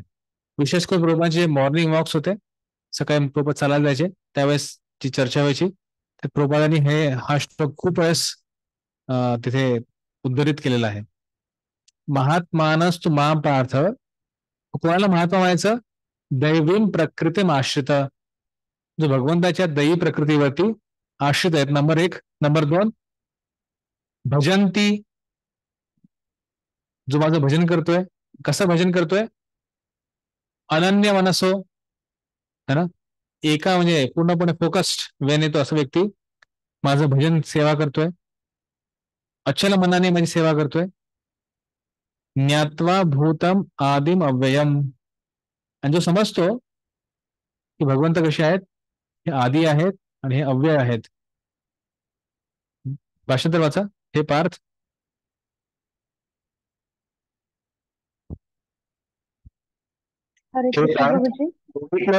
महात्मजन दैवी प्रकृतीच्या आश्रयाखाली असतात. ते भक्तीमध्ये पूर्णपणे युक्त झालेले असतात, कारण ते मला सृष्टीचे अधिकरण आणि अविनाशी पुरुषोत्तम श्री भगवान म्हणून जाणतात. तर इथे या तात्पर्यामध्ये प्रभुपाद जे आहे त्यात भरपूर चर्चा करतात की वेगवेगळे खास करून 13 मध्ये आणि 14 मध्ये हे दोन्ही श्लोक एकत्र जनरली येतात महात्मांचे. आपण पुढचा पण श्लोक इथे वाचूया, मग दोघांची चर्चा एकत्र करूया. सततम कीर्तयन्तो मां यतन्तश्च दृढव्रता नमस्यांतश्च मां भक्त्या नित्ययुक्ता उपासते. हे महात्माजन सतत माझे कीर्तन करीत दृढ निश्चयाने प्रयत्न करीत आणि मला वंदन करीत भावाने नित्य माझी उपासना करतात. तर या महात्मांचे वेगवेगळे गुण कुठले आहेत? इथे म्हटल्याप्रमाणे की सगळ्यात पहिले काय, दैवी प्रकृती आश्रिता, पहिला गुण तो आहे. मग आता दैवी प्रकृती कशाला म्हणायचं? म्हणजे काय? म्हणजे कोण? माया देवी. कोण? श्रुती राधाराणी. मग आपल्यासाठी महाराज. श्रीमती राधाराणी कुठे अवेलेबल आहे?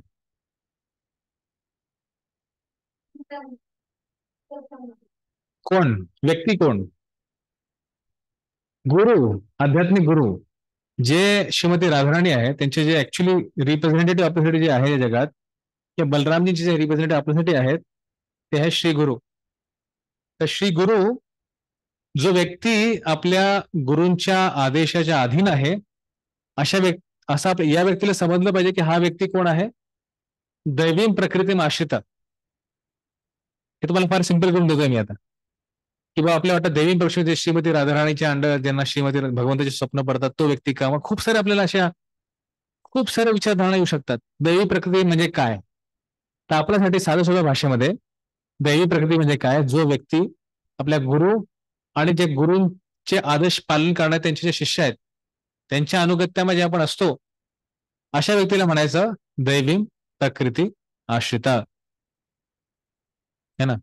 त्यामुळे हा आपल्यासाठी अजून एक मोठा प्रश्न आहे की जे पण आपले गुरुजन आहेत, ते गुरुजनांना जे रिप्रेझेंट करतात असे भक्त आहेत, आपण त्यांच्या किती अधीन आहोत? मीच उत्तर विचारत नाहीये, तू विचार करा. आपण अधीन आहोत की नाही पण चालू करू शकतो आपण. जर आहोत तर किती आहोत? 10%, 20%, 40%, 100%? जेवढे जास्त आपण त्यांच्या अधीन आहोत तेवढं जास्त आपण काय आहोत? दैवी प्रकृती आश्रिता. जसं प्रभुपादांचं उदाहरण पाहूया आपण. प्रभुपाद आपल्या गुरूंचा आदेश पालन करण्यासाठी त्यांचं पूर्ण त्यांनी जीवन लावून दिलं. त्याच्यावर सिद्ध होतं की प्रभुपाद काय आहेत? दैवी प्रकृती आश्रिता. या प्रकारे आपण आपल्या आयुष्यात पाहू शकतो आपण कुठे आहोत. ओके. दुसरं, हा जो व्यक्ती असतो सततम कीर्तयंतो माम यतंतश्च दृढव्रता. असा व्यक्ती काय करतो? असा व्यक्ती त्याचं मन कधी पण डायव्हर्ट होत नाही. तर दुसरा जो जे त्याचे सिम्पटम्स किंवा जे साईन्स आहेत, कुठले कुठले गुण असतात जे आहेत, पहिला आपण हा व्यक्ती दैवी प्रकृती आश्रित आहे. दुसरा, या व्यक्तीचं जे ध्यान आहे ना ते भगवंत सोडून दुसरीकडे कुठे जात नाही. ते भगवंताशी संबंधित गोष्टीसोबतच ते राहत. थोडक्यात ते कसं? तर त्याला माहिती आहे भगवंत काय आहेत, प्रत्येक गोष्टीचे स्रोत भगवंत आहेत ओरिजिनली. नंतर एका ठिकाणी तात्पर्य प्रभुपाद लिहितात की जे गौडीय वैष्णव आहेत हे थोडासा काय म्हणतात असं रेव्होल्युशनरी पॉईंट असेल तुमच्यासाठी, पण ते भगवंताच्या इतर अवतारांपासून पण ते परावृत्त होत नाहीत. जे ऍक्च्युअली गौडीय वैष्णव आहेत, इतर अवतार म्हणजे काय? नरसिंहदेव, राम, है ना, या टाईपच्या वेगवेगळ्या अवतार पण त्यांना डायव्हर्ट करत नाही. थोडक्यात का ते एवढे पूर्णपणे स्थित असतात किंवा आम्हाला कृष्ण म्हणजे कोण? कुठले कृष्ण? आता द्वारका कृष्ण पण नाही, फक्त वृंदावन कृष्ण. गौडीय वैष्णव परंपरा ही आहे ज्याच्यामध्ये प्रत्येक व्यक्तीचा जो फोकस आहे तो आहे वृंदावन कृष्ण. त्याचे प्रत्येक जे आचार्य आहेत जे आपल्या ते सांगता आपल्या कशावर फोकस केला पाहिजे ते आहे वृंदावन कृष्ण. त्यामध्ये इव्हन द्वारकाधीश कृष्णापासून पण ते परावृत्त होत नाही. त्याचं उदाहरण परत गोपी आहेत. त्या गोपी होत्या त्यावेळेस जेव्हा भगवंताने विचारलं त्यांची परीक्षा घेऊया, भगवंत आहे चतुर्भुज रूपात, मग सगळ्या गोपींना प्रणाम केला. हे विष्णू, तुम्ही आमच्या कृष्णाला कुठे पाहिलं का? असं म्हणतात. तेव्हा ते भगवंताने ऐकल्यानंतर ऑफकोर्स लीला पुढे जाते. पॉइंट असं आहे की जे भगवंतांचे जे रागात्मिक भक्त ज्यांना म्हणताय, तुम्ही जेव्हा भक्तिरसम सिंधूचा अभ्यास कराल हे सगळे शब्द तेव्हा तुम्हाला अभ्यास करायला मिळते. रागात्मिक भक्त, रागानुग भक्त. जे भगवंताचे रागात्मिक जे भक्त आहेत यांचा पूर्णपणे फोकस असतो की मी भगवान श्रीकृष्ण, त्यातल्यात कोण? वृंदावन कृष्णावरती फक्त त्यांचं ध्यान. बाकीचे जितकं भगवंताचे रूप आहेत, फॉर्म आहेत, ते अशा व्यक्तींना परावृत्त करत नाही किंवा ते त्या गोष्टीपासून परावृत्त होत नाहीत, है ना. मग आपण त्यामुळे आपण चर्चा केली का आपण नरसिंहावरती काय करतो? आता प्रभुपादच म्हणताय की तात्पर्यामध्ये की तुम्हाला बाकीचे नरसिंह, राम या रूपांपासून तुम्ही परावृत्त नाही झालं पाहिजे. वृंदावन कृष्णावरतीच फोकस प्रभुपाद म्हणताय आणि तेच प्रभुपाद म्हणताय आपण रोज नरसिंहावरती गेले पाहिजे. कसं समजायचं आता? बरोबर. आणि विशेष करून आपण आपण नरसिंहाती काय करतो, आणि ती प्रभुपादांनी सांगितली म्हणून. प्रभुपाद नसती सांगितली नसती केली आपण, है ना. जो आपला मॉर्निंग प्रोग्राम आहे, सकाळचा कार्यक्रम आहे, हा सगळ्या प्रभुपादांनी आपल्यासाठी सेट करून दिलाय. त्यांनी सांगितलंय म्हणून ते आपण गोष्टी करतोय, है ना. असं नाही की बा कोणी एखाद्या व्यक्तीने त्याला अचानक स्वप्न पडलं, स्वप्नात देव आले, त्यांना कोणी म्हणू शकतो मला स्वप्न पडलं, वृंदावन माझ्या स्वप्नात आले होते आणि म्हणत होते अरे सकाळच्या मंगल भोग मध्ये ना मला थोडस हा आयटम पाहिजे. आता तुम्ही पहा, जे आपण स्वप्नाची चर्चा चालूच केली आहे, तर माधवेंद्र पुरींना स्वप्न पडलं होतं की अरे गोपालजी म्हणलं रे मी त्या ठिकाणी ना जमिनीत मी आहे. आता बाकीच्या लोकांनी असं म्हटलं रे काय स्वप्नांचे काय स्वप्न कोणाला पडू शकतं स्वप्न, पण त्यांचं कॅरेक्टर त्यांचं वैष्णव चरित्र एवढं चांगलं होतं, कोणी त्याचा डाऊट नाही केला, सगळ्यांनी लगेच काम करायला चालू केलं. भगवंत हे स्वप्नात येऊ शकतात, त्यात काही म्हणजे भगवंत भौतिक जगात येऊ शकतो, स्वप्नात काही येऊ शकत नाही. तर ते एवढं नवल नाही. त्यासोबतच बरेच होऊ शकतं की आपण जोपर्यंत तत्वामध्ये स्थित नाही नसून आपण, तर आपण ते भावुक वाहत जाऊ आपण, है ना. अरे भगवंत कोणीतरी म्हटलं प्रभूंच्या वेळेस ही घटना घडली होती की की भगवंत माझ्या स्वप्नात आले होते आणि ते म्हटले गांजा पी, है ना. त्याचा मग म्हणाले भगवंत म्हटलं गांजा प्यायला, मग चला गांजा पिया काय भगवंत म्हटले. तर प्रभू म्हटलं तो ते भगवंत नव्हते, ती मायादेवी होती. ती मला म्हटले की गांजा पी म्हणून. तर जे महात्मा आहेत ते पूर्णपणे आश्रित असतात भगवंताच्या भक्तीवरती आंतरिक, आणि त्यामुळे महात्म्याचे जे पुढचे जे लक्षणं आहेत, जे जसं आपण 14वा श्लोक वाचले त्यात सांगितले, ते काय काय आहेत. सततम कीर्तयंतो माम, ते सतत कशात आहेत, कशात मग्न आहेत. कीर्तयंतो मान, सतत कीर्तन करताय, सतत भगवंताचं नाम घेत आहे, है ना.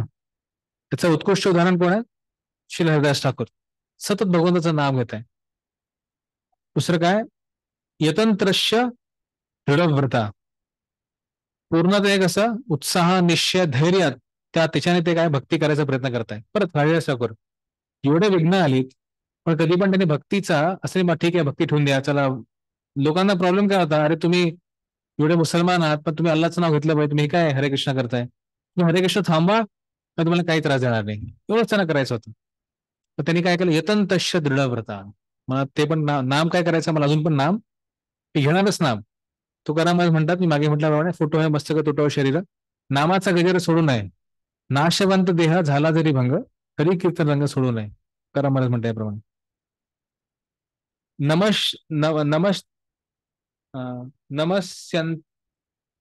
नमस्यंत्य, ते वंदन करतात भगवंताला, प्रणाम करतात भगवंताला, प्रणाम करतात. जसं असं म्हटलं जातं की मंदिरात जे आपण एंट्री करताना पहिले प्रणाम केला पाहिजे, त्यांना पंचांग प्रणाम केला पाहिजे. विशेष करून कोर्स माताजी जनरली पंचांगच करतात, आपल्या कल्चरनुसार असं आहे. आणि नंतर प्रभुपादांना प्रणाम करतो आपण. जे आपण मंदिराच्या बाहेर आपण जातो त्यावर प्रणाम केला पाहिजे. आत बाहेर करताना प्रणाम केला पाहिजे आयडियली. जसं आपण पाहतो प्रभुपादांच्या वेळेस त्यांचे शिष्यगण त्यांना प्रसाद द्यायचे, ते काय करायचे, पहिले कोणी गरम चपाती घेऊन आलं ते पहिले प्रणाम करणार, मात्र जाणार, चपाती देणार, प्रणाम करणार, परत बाहेर जाणार.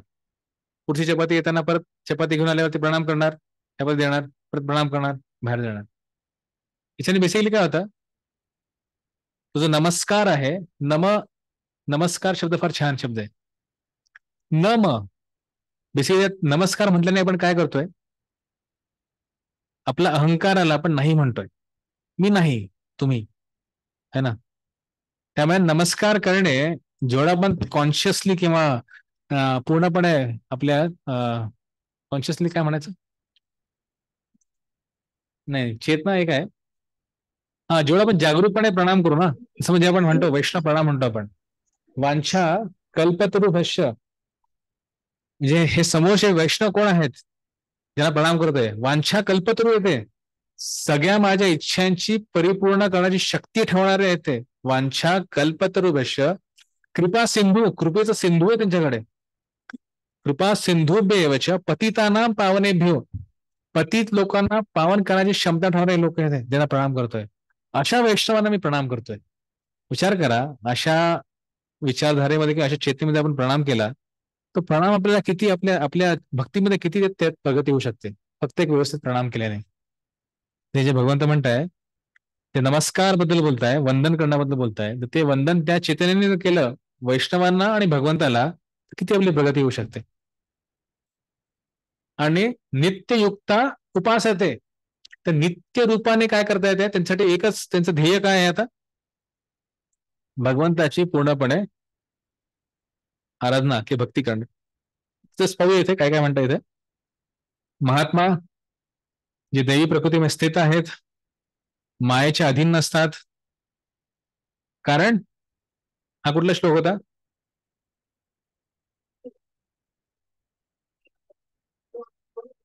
नाही 7.14 जो पुढचा श्लोक होता 13 मायाच्या, नंबरचा प्रभूजी. हा करेक्ट. तर माया 7.14 सततम कीर्ते का मायाच्या अधीन नसतात, नाही मायाच्या अधीन का नसतात, 4 गोष्टी, नाही नाही नाही 4 गोष्टी. सततम कीर्तयंतो माम ह्यदंतश्च दुर्लभता नमस्य नमस्य अनंतर नित्ययुक्त उपासते.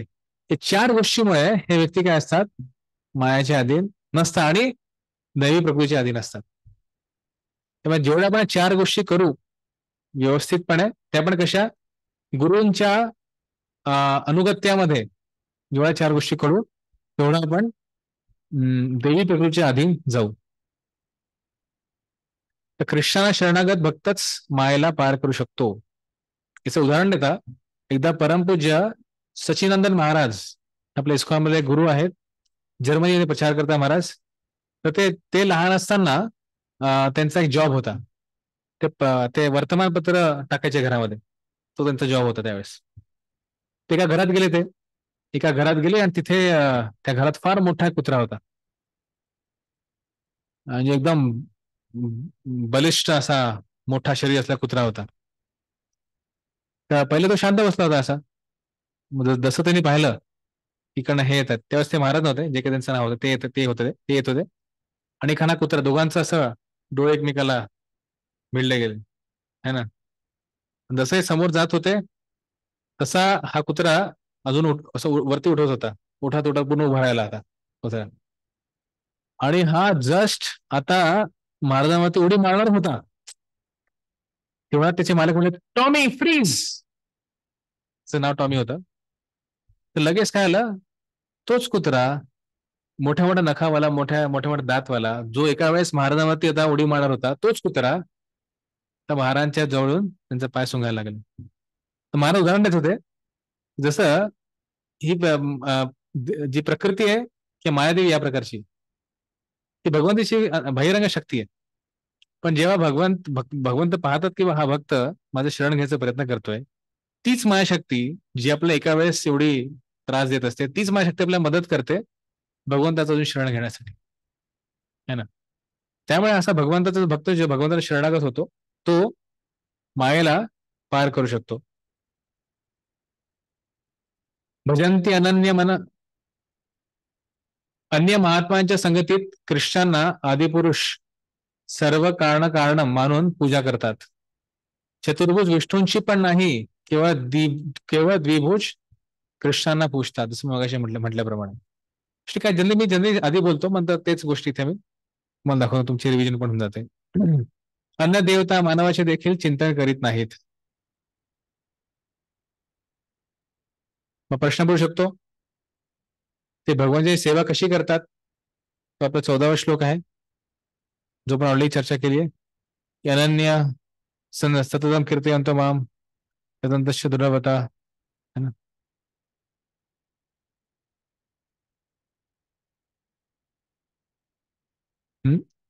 जसे ते म्हटलं की सततम कीर्तयन्तो माम, इथे माम शब्द 2 वेळा आला आहे, है ना. सततम कीर्तयन्तो माम, नमस्तश्च माम नित्यम, माम भक्त्या नित्य उक्ता उपासते. हा माम शब्द, काय प्रश्न आहे माताजी, विचार. बरोबर,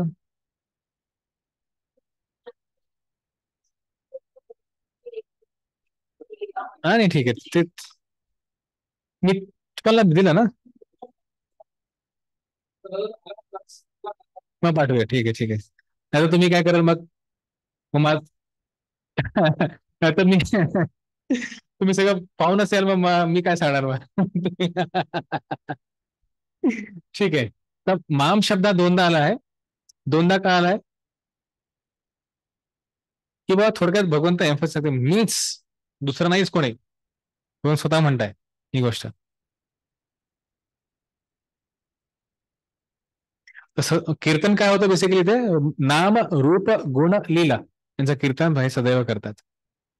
नंतर यतंतश्च दृढव्रता 5 रसांमध्ये संघ मिळण्यासाठी दृढतापूर्वक प्रयत्न करतात. थोडक्यात असं म्हटलं की आपले जे भक्तीचा जो गोल जो उद्दिष्ट आहे तर आध्यात्मिक जगतामध्ये भगवंतासोबत 5 रसामध्ये आदान प्रदान करणे, या दिशेकडे ते दृढतापूर्वक हे भक्त जात असतात. दृढतापूर्वक म्हणजे काय? आपल्यासाठी एकादशी, जन्माष्टमी व्रतांचे पालन करणे. जेवढे आपण दृढतापूर्वक त्यांचं पालन करू तेवढं आपल्याला आपला डिटर्मिनेशन अजून वाढतं. नमस्यांतश्च मां भक्त्या, भक्तिपूर्वक नमस्कार करतात. नित्योक्त उपासते, भक्ती सुसुखम म्हणजे सरळ सुखकर आहे, कठीण तप नाहीये. महात्मा कसे व्हायला पाहिजे? महात्मा कसे व्हायचे? कोणी वाचेल काय? हे सगळं सार आहे. जगामध्ये कुठेही राहून गुरुच्या मार्गदर्शनाखाली वर्णाश्रमाच्या कोणत्याही स्थितीत भक्तिमय जीवन जगून जेव्हा 4 गोष्टी आपण करू त्यावेळेस प्रत्येक व्यक्ती हा महात्मा बनू शकतो.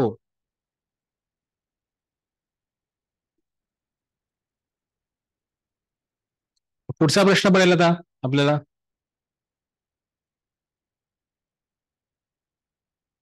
ठीक आहे, महात्मा तुम्ही दुरात्मा सांगितले, आता महात्मा सांगितले, याच्या व्यतिरिक्त पण कोणी आहेत का?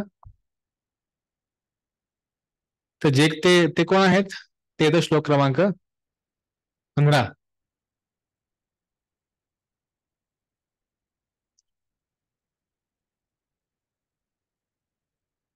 ज्ञानयज्ञेन चापन्ये यजन्तो मामुपासते एकत्वेन पृथक्त्वेन विश्वतो मुखम. त्या 3 प्रकाराबद्दल आपण एकदा आधी चर्चा केली आहे, मला जर आठवत असेल तर. 3 जे कॅटेगरी आहेत, एकत्वेन, पृथक्त्वेन आणि बहुधा विश्वतो मुखम, हे 3 प्रकारचे जे उपासक आहेत यांच्याबद्दल ते चर्चा होते. हे 3 अपरोक्ष पद्धतीचे भगवंताचे पूजक आहेत. भगवंत कसं आहे ना, भगवंत एकदम कॅटेगरी, खूप सगळ्या लोकांना संधी द्यायची भगवंताला. असं नाही आम्ही फक्त दोन कॅटेगरी झाल्यात, एक उपासक आणि एक कोण आहे, एक जे विरुद्ध आहे भगवंताच्या, मूळ जे लोक आहेत है ना. तर भगवंत म्हणजे ठीक आहे 2 कॅटेगरी आहेत. तसं सांग, खूप लोक आता तू ख्रिश्चन, तू जर ख्रिश्चन नसेल तू ख्रिश्चन बन, म्हणजे काय ते 2च आहेत, ड्युएल आहे, म्हणजे बायनरी आहे. पण भगवंताच्या सिस्टीम मध्ये असं बायनरी नाहीये. तू हे नाही करू शकत तर हे कर, हे नाही करू शकत तर हे कर, हे नाही करू शकत तर हे कर. ठीक आहे, तू दुरात्मा नाही आहे, ठीक आहे, मी दुरात्मा तर नाही आहे, पण मी महात्मा पण नाहीये, पण तू कुठेतरी मध्ये आहेस ना. मग त्याच्याबद्दल इथे चर्चा होते या 3 पॉइंट्स मध्ये. ठीक आहे, तर याचं भाषांतर वाचा एकदा.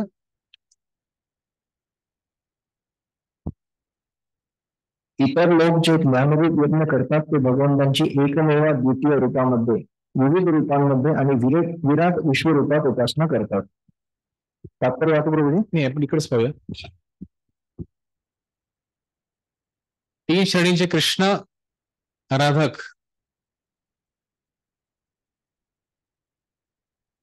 हे 3 प्रकारचे असतात जे कृष्ण आराधक आहेत. महात्मा जे एकदम फार मोठी आहे, ज्यांच्याकडे थोडीफार सुकृती आणि जे ज्ञानी आहेत है ना. ज्ञानी म्हणजे त्यांना फक्त ज्ञान आहे की भगवंत परमपुरुषोत्तम आहे. तर काही लोकांनी काय सुकृती केली आहे, आणि यामध्ये असं म्हटलं जातं की या ज्ञानींमध्ये परत 3 श्रेणी आहेत. एक महात्मा पाहिला आपण, एक सुकृती ऑलरेडी आधी झालंय.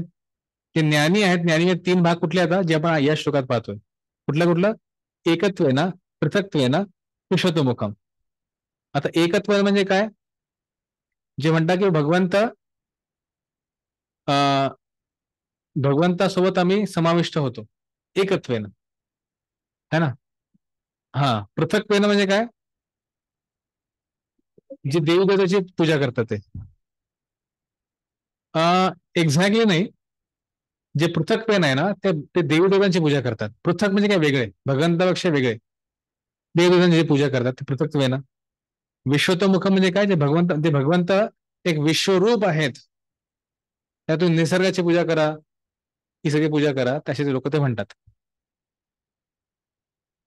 त्या 3 श्रेणी पाहूया आपण. एकत्वेन असं म्हटलं, एकत्वेन सगळ्या या ज्ञानींमध्ये सगळ्यात अधम जे ज्ञानी आहेत ते कोण आहेत? एकत्वेन. स्वतःलाच भगवंत मानून पूजा करतात. हे मायावादी आहेत जे स्वतःला सनातन मानतात आणि स्वतःला भौतिक शरीर न मानता भगवंताची पूजा करतात. फळ आपण ऑलरेडी पाहिलं. फळ काय असतं? 11-12 मध्ये 11 आणि 12 मध्ये पाहिलं आपण ते. पृथक्त्वेन काय आता? पृथक्त्वेन काही जण भगवंताच्या काल्पनिक रूपाची पूजा करतात.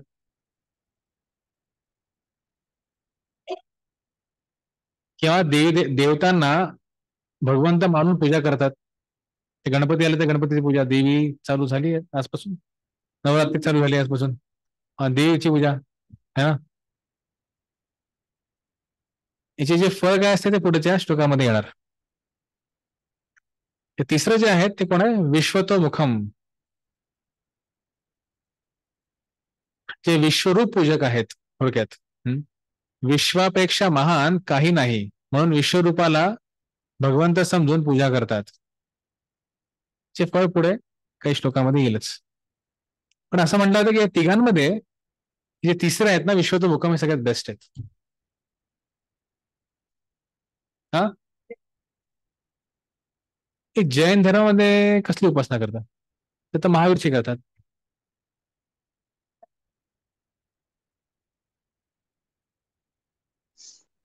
हा, पण त्यासोबत जैन धर्माला जर पाहिलं तर जैन धर्माला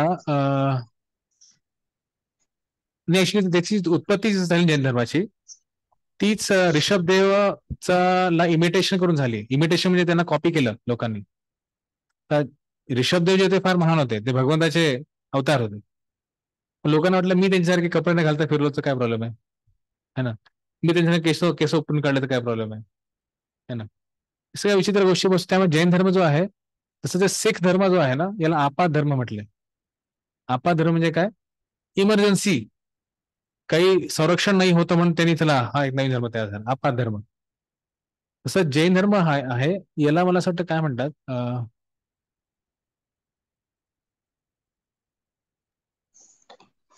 प्रभूजी जैन धर्मात मूर्तीपूजा पण नसते. हा, मूर्तीपूजा आहे ना त्याच्यात. पण काय ना, खूप सारे याच्यात कॉन्कॉक्शन म्हणजे थोडक्यात लोक आपले खूप सारे मनोधारणा त्यात आणले आहेत आजकाल. त्यामध्ये ओरिजिनल काय आहे ते कोणाला, हा, एक श्वेतांबर आहेत, एक पितांबर आहेत. पितांबर ना, दिगंबर. हा, श्वेतांबर आणि दिगंबर. आपण पितांबर आहोत, म्हणजे आपण कृष्णाची पूजा करतो. शे पितांबर घालतात.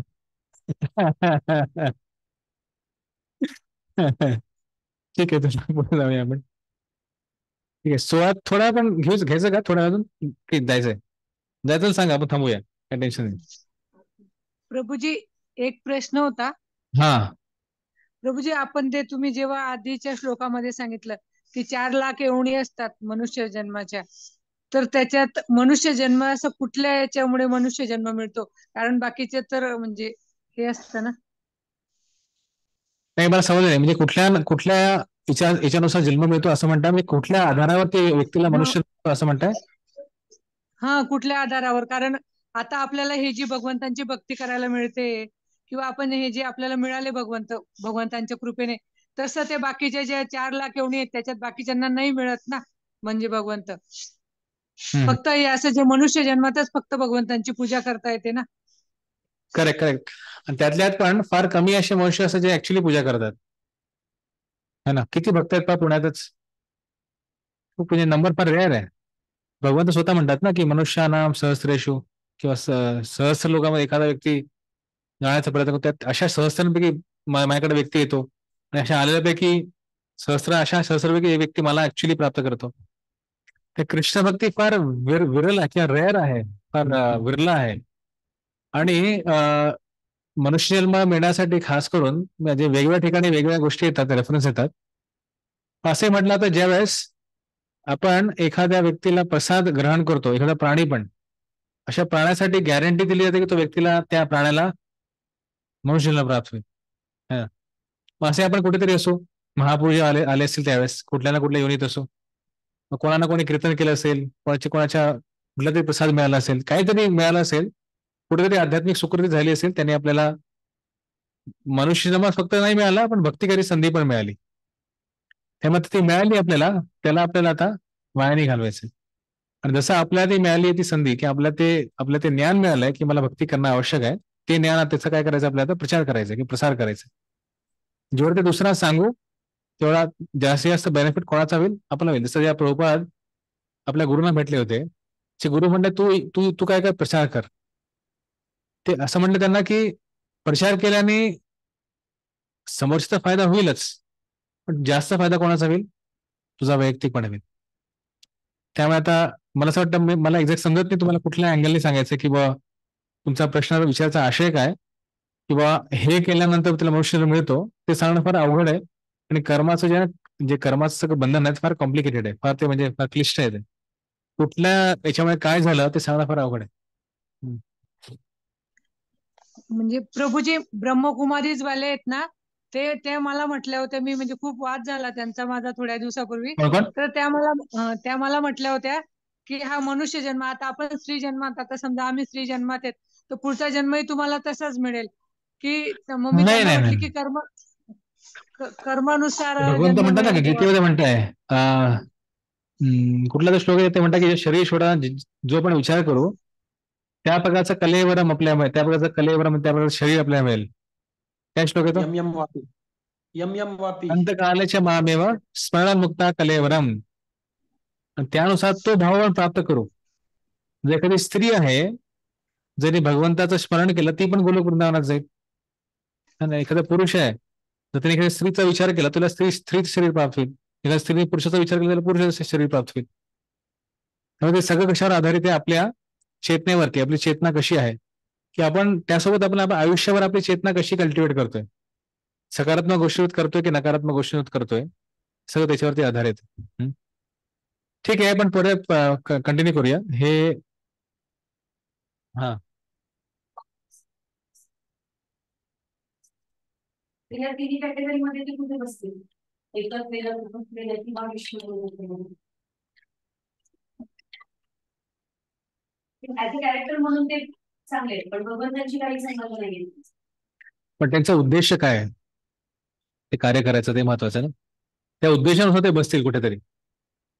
जरी ते मानव सेवा करत असतील, पण उद्देश आहे की मला भगवंत व्हायचंय, झालं ते पहिल्या कॅटेगरीत, एकत्वाने झाले ते. हा, त्यांचा उद्देश काय, त्यांचा म्हणतात त्याचा मोटिवेशन काय उद्देशाने ते कार्य करतायत. तसं जर्नी होम पुस्तकात रणाज महाराज लिहितात, एका ठिकाणी ते एका व्यक्तीला भेटले, तो व्यक्ती रामाचं नाव घेत होतो, राम राम राम राम. महाराज म्हटलं किती चांगला भक्त आहे, पण शेवटी त्यांना समजलं त्या व्यक्ती रामाचं नाव का घेतो एवढं, कारण हिला राम बनायचं. उद्देश बाह्यरूपाने तुम्ही सांगू शकत नाही की हा भक्त आहे की अभक्त आहे की कोण आहे, पण त्याचा उद्देश आहे इथे काय, तो काय झाला त्याचा उद्देश, एकत्वेन मला राम बनायचं. झाला तो एकदम ज्ञानी मधला पण अदम, सगळ्यात अदम झाला या प्रकारे. ठीक आहे प्रभूजी, एक प्रश्न विचारू? हा बोला ना. प्रभूजी, मला 9.10 श्लोकावरती प्रश्न आहे. आपण नेहमी म्हणतो भौतिक प्रकृती हा शब्द आपण सारखं वापरतो, आणि नंतर मायादेवी किंवा मायाशक्ती असा शब्द वापरतो, आणि नंतर दुर्गा असाही शब्द वापरतो.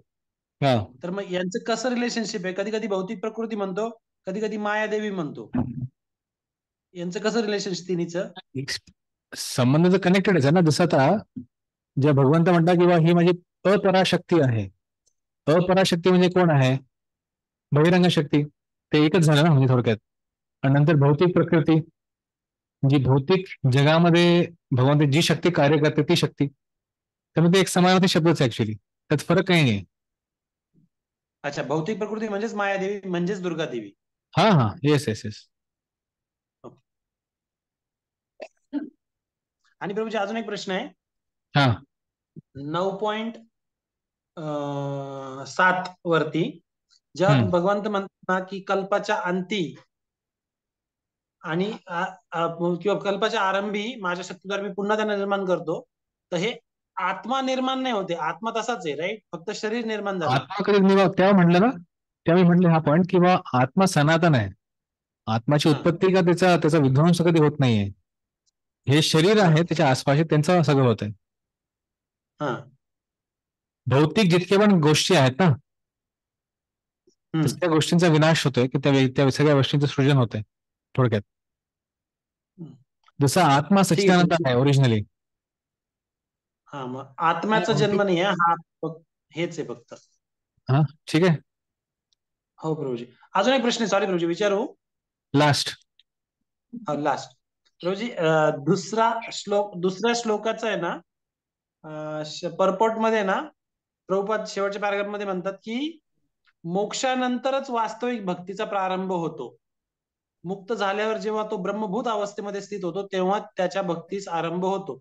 आता मोक्षानंतर वास्तविक भक्तीचा आरंभ म्हणजे कसं काय? तो श्लोक ऐकलाय का? ब्रह्माजी ते नुकंपा सुसमीक्षमाण भुंजानैवात्मकृतं विपाकम यद्भागवतो भैर्विदधं नमस्ते जीवे तयो मुक्तिपदे सदाय भाग. मुक्तिपदे एक असा येतो चैतन्य चरितामृतमध्ये ही लीला येते. ते गणेश हृदय नाही का?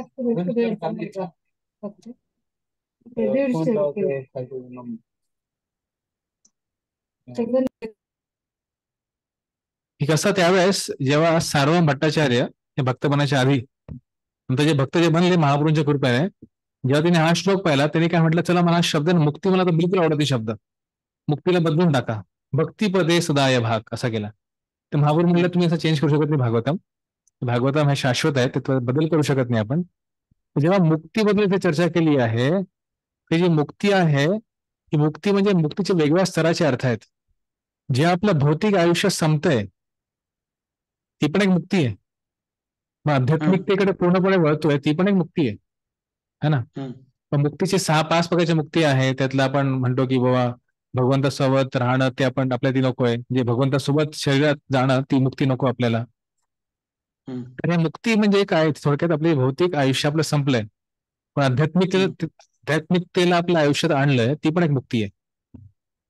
अच्छा, त्या मुक्तीचा उल्लेख आहे. त्या मुक्तीचा उद्देश चर्चा होते. कारण जोपर्यंत आपण भौतिक आयुष्यातून निवृत्त होत नाही ना, तो पण आध्यात्मिक आयुष्यात आपण प्रगती करू शकत नाही. रूपात म्हणतात ना की बा आध्यात्मिकता आणि भोग हे कधी पण एकत्र जात नाही, दोन्ही वेगवेगळे जातात.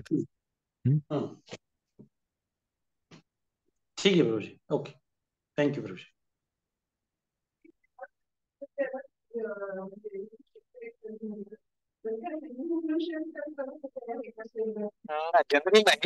जनरली नाही तसं.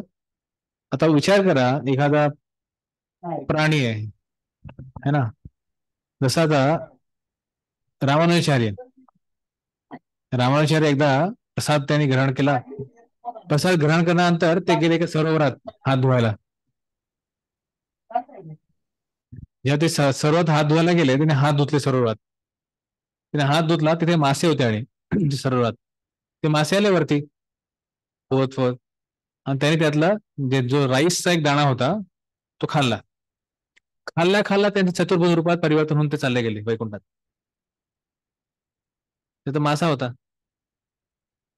तर भगवंताची कृपा जी आहे ना, जसं आता अहो बकीयम स्तनकालकूटम लावून ती बकी आली होती. त्याला काय लेभे, त्याला कुठली गती दिली भगवंताने? धात्रीची गती दिली, है ना? तर त्यामुळे व्यक्तीचं कुठलं भगवंता खास म्हणजे भक्तीमध्ये कोणी पण थोडा पण जोडला जातो ना, भगवंत त्याचा कर्माला असं काही फिरवतात ना त्याला व्यक्ती समजत नाही. कारण आपल्यापेक्षा भगवंत इगर आहेत, उत्सुक आहेत आपल्याला परत अध्यात्मिक जगात बोलवायला. त्या भगवंत खास म्हणजे भक्तीमध्ये आल्यावरती ही अवस्था होते. पण इन जनरल नॉर्मल केसमध्ये स्टेप बाय स्टेप त्या व्यक्तीला इव्होल्युशन करायला लागतं. प्राणी सगळ्यात प्राण्यांमधल्या पण जो सगळ्यात सपोज गाय सगळ्यात टॉपमोस्ट आहे प्राण्यांमध्ये, मग गायीमध्ये मग गायीनंतर मग त्याला मग मनुष्यामध्ये असं करत करत त्याची प्रगती होते. पण तेच ज्याला आपण अहेतुकी कृपा म्हणतो ती एवढी शक्तिशाली असते एका एका व्यक्तीच्या आयुष्यात की त्याच्यामुळे आपली किती मोठी प्रगती सांगता येत नाही. परमपूज्य इंद्रदुम्न महाराज आणि परमपूज्य बीबी गोविंद महाराज इथे आले होते काही वर्षांपूर्वी. त्यावेळेस प्रसादा ते बसले होते आणि असंच एक म्हणजे त्यांनी प्रसाद बसले सगळ्यांसोबत त्यांनी छान इंट्रॅक्शन केलं. तिथे त्यांनी काय केलं, एक एक भक्त होते जस्ट नवीन नवीन आले होते भक्तीमध्ये. मग महाराजांनी थोडा प्रसाद घेतला, म्हणजे बीबी गोविंद प्रसाद घेतला, त्यांनी इंद्रदुम्न महाराज दिला, मग तो महाराजांनी घेतला, मग तोच महा महा महा आता त्या भक्ताला दिला. तर विचार का त्या व्यक्तीचं काय काय क्वालिफिकेशन होतं. मग तो जो साध्या आयुष्यात राहिला असता की नॉर्मल तो भक्तासारखं पण राहिला असता त्याला मे बी खूप सारे वर्ष लागले असते प्रगती करायला. पण आता हे तू कृपया काय झालं, आता एक परिवर्तन त्याला पाहायला मिळेल या प्रकारे. त्यामुळे कधी कोणाच्या आयुष्यात ती अहेतुक कृपा येईल हे सांगता येत नाही. कुठल्या रूपात येईल, कोणाकडनं येईल सांगता येत नाही. तर त्याची आपण आशा लावून असतो की कधी मला भक्तांची, त्यामुळे भक्तांची सेवा का करतो आपण, कारण ती अहेतुक कृपा आपल्या आयुष्यात यावी त्यासाठी. मग छोटा 1 वाजलाय आता आणि तुम्हाला सगळ्यांना पण घरी यायचं असेल तर मग थांबूया. हरे कृष्ण. सॉरी माझा स्पीड थोडा स्लो आहे, पण मला असं वाटतं की ते संपवण्यापेक्षा महत्वाचं आहे की ते तुम्हाला समजणं. कारण की संपवायसाठी मग एका लेक्चरमध्ये 1 चॅप्टर पण समजू शकतो, ते आपला उद्देश नसावा. तर मला असं वाटतं आपण ऍटलीस्ट 15 पर्यंत आलोय. आता 16 ते 25 याच्यात सगळं याच्याबद्दल चर्चा होईल.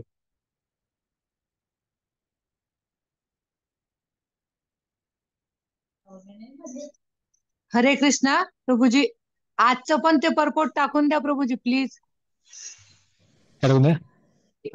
हे जे तुम्ही आता दाखवलं होतं ना प्रभूजी हो स्क्रीनवर, हो हो हो ते येस सगळं येस. टाकून द्याल प्रभूजी. अध्याय संपल्यावरती सगळं तुम्हाला सगळे नोट्स मिळतील, चिंता करू नका.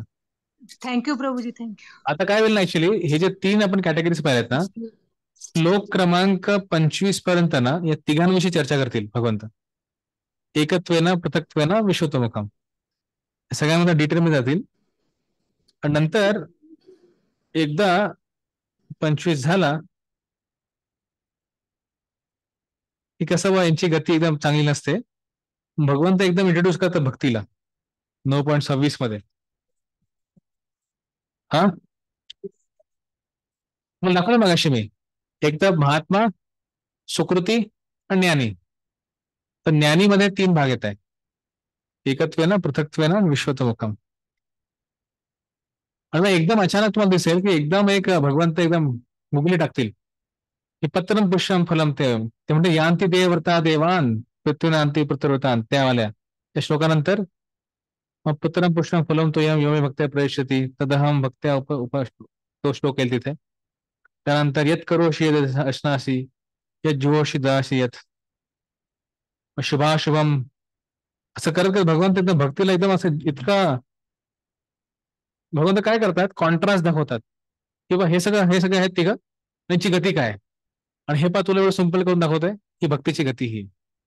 असं करत करत हा जो अध्याय आहे हा जो संपेल, हा श्लोक क्रमांक 31 वरती क्षिप्रम भवती धर्मात्मा, 31 नाही सॉरी 34 वरती की मनमना भव मद्भक्तो मद्याजी मा नमस्कुरु मामयशस्सी युक्ते वै महात्मना मत्परायणा, तो श्लोक.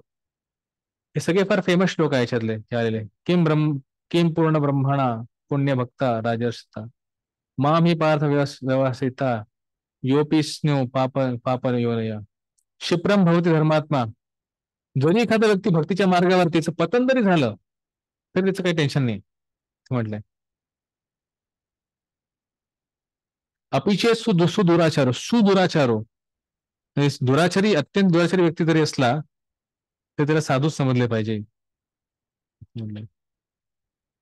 समोहम सर्वभूतेषु न मे द्वेषोस्ति न प्रिय ये भजन्ति तुम्हा भक्त्या मयि ते तेषु चाप्यहम. मी कोणाला द्वेष करत नाही, माझा कोणी मित्र नाही ना कोण शत्रू आहे, भगवंत असं म्हणतात. पण स्पेशल आपलं सॉफ्ट हार्ट भक्तांसाठी आहे भगवंताचं, हे सॉफ्ट कॉर्नर आहे. ठीक आहे, धन्यवाद. हरे कृष्णा. भगवद गीता की जय, श्रील प्रभुपाद की जय. हरे कृष्णा, दंडवत प्रणाम. हरे कृष्णा, दंडवत प्रणाम प्रभुजी. प्रणाम प्रभुजी.